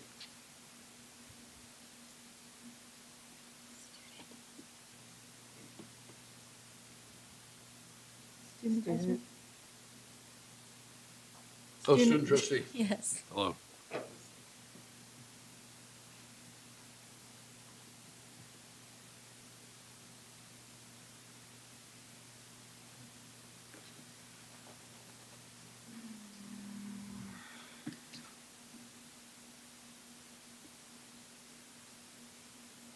Section 14, instruction and action agenda, 14.1, curriculum changes. Do I have a motion? Motion. Second? I have a motion by trustee Wood, a second by trustee Tarpley. Student trustee? Yes. See, now I didn't forget you.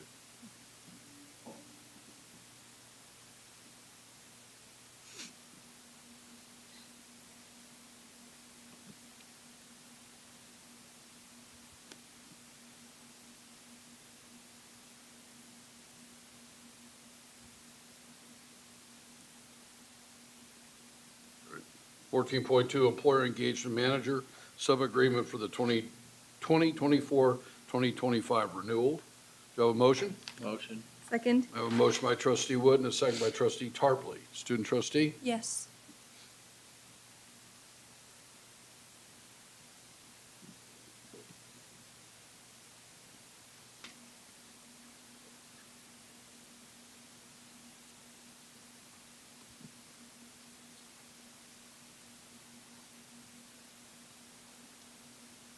Amendment to memorandum of understanding for the Simba Center 24-25. Do I have a motion? Motion. Motion by trustee Tarpley. Do I have a second? Second. I have a second by trustee Pinkerton. Student trustee? Yes. That was a firm trustee Tarpley. Thank you. It's like clear, man.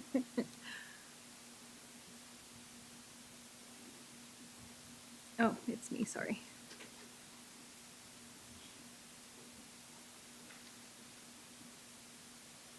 15.2, amendment to memorandum of understanding for the Simba Center 24-25. Do I have a motion? Oh, second?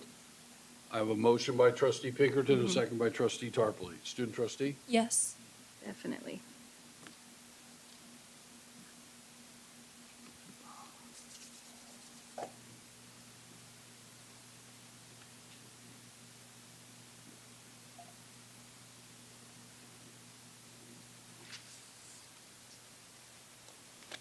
Item 17, adjournment.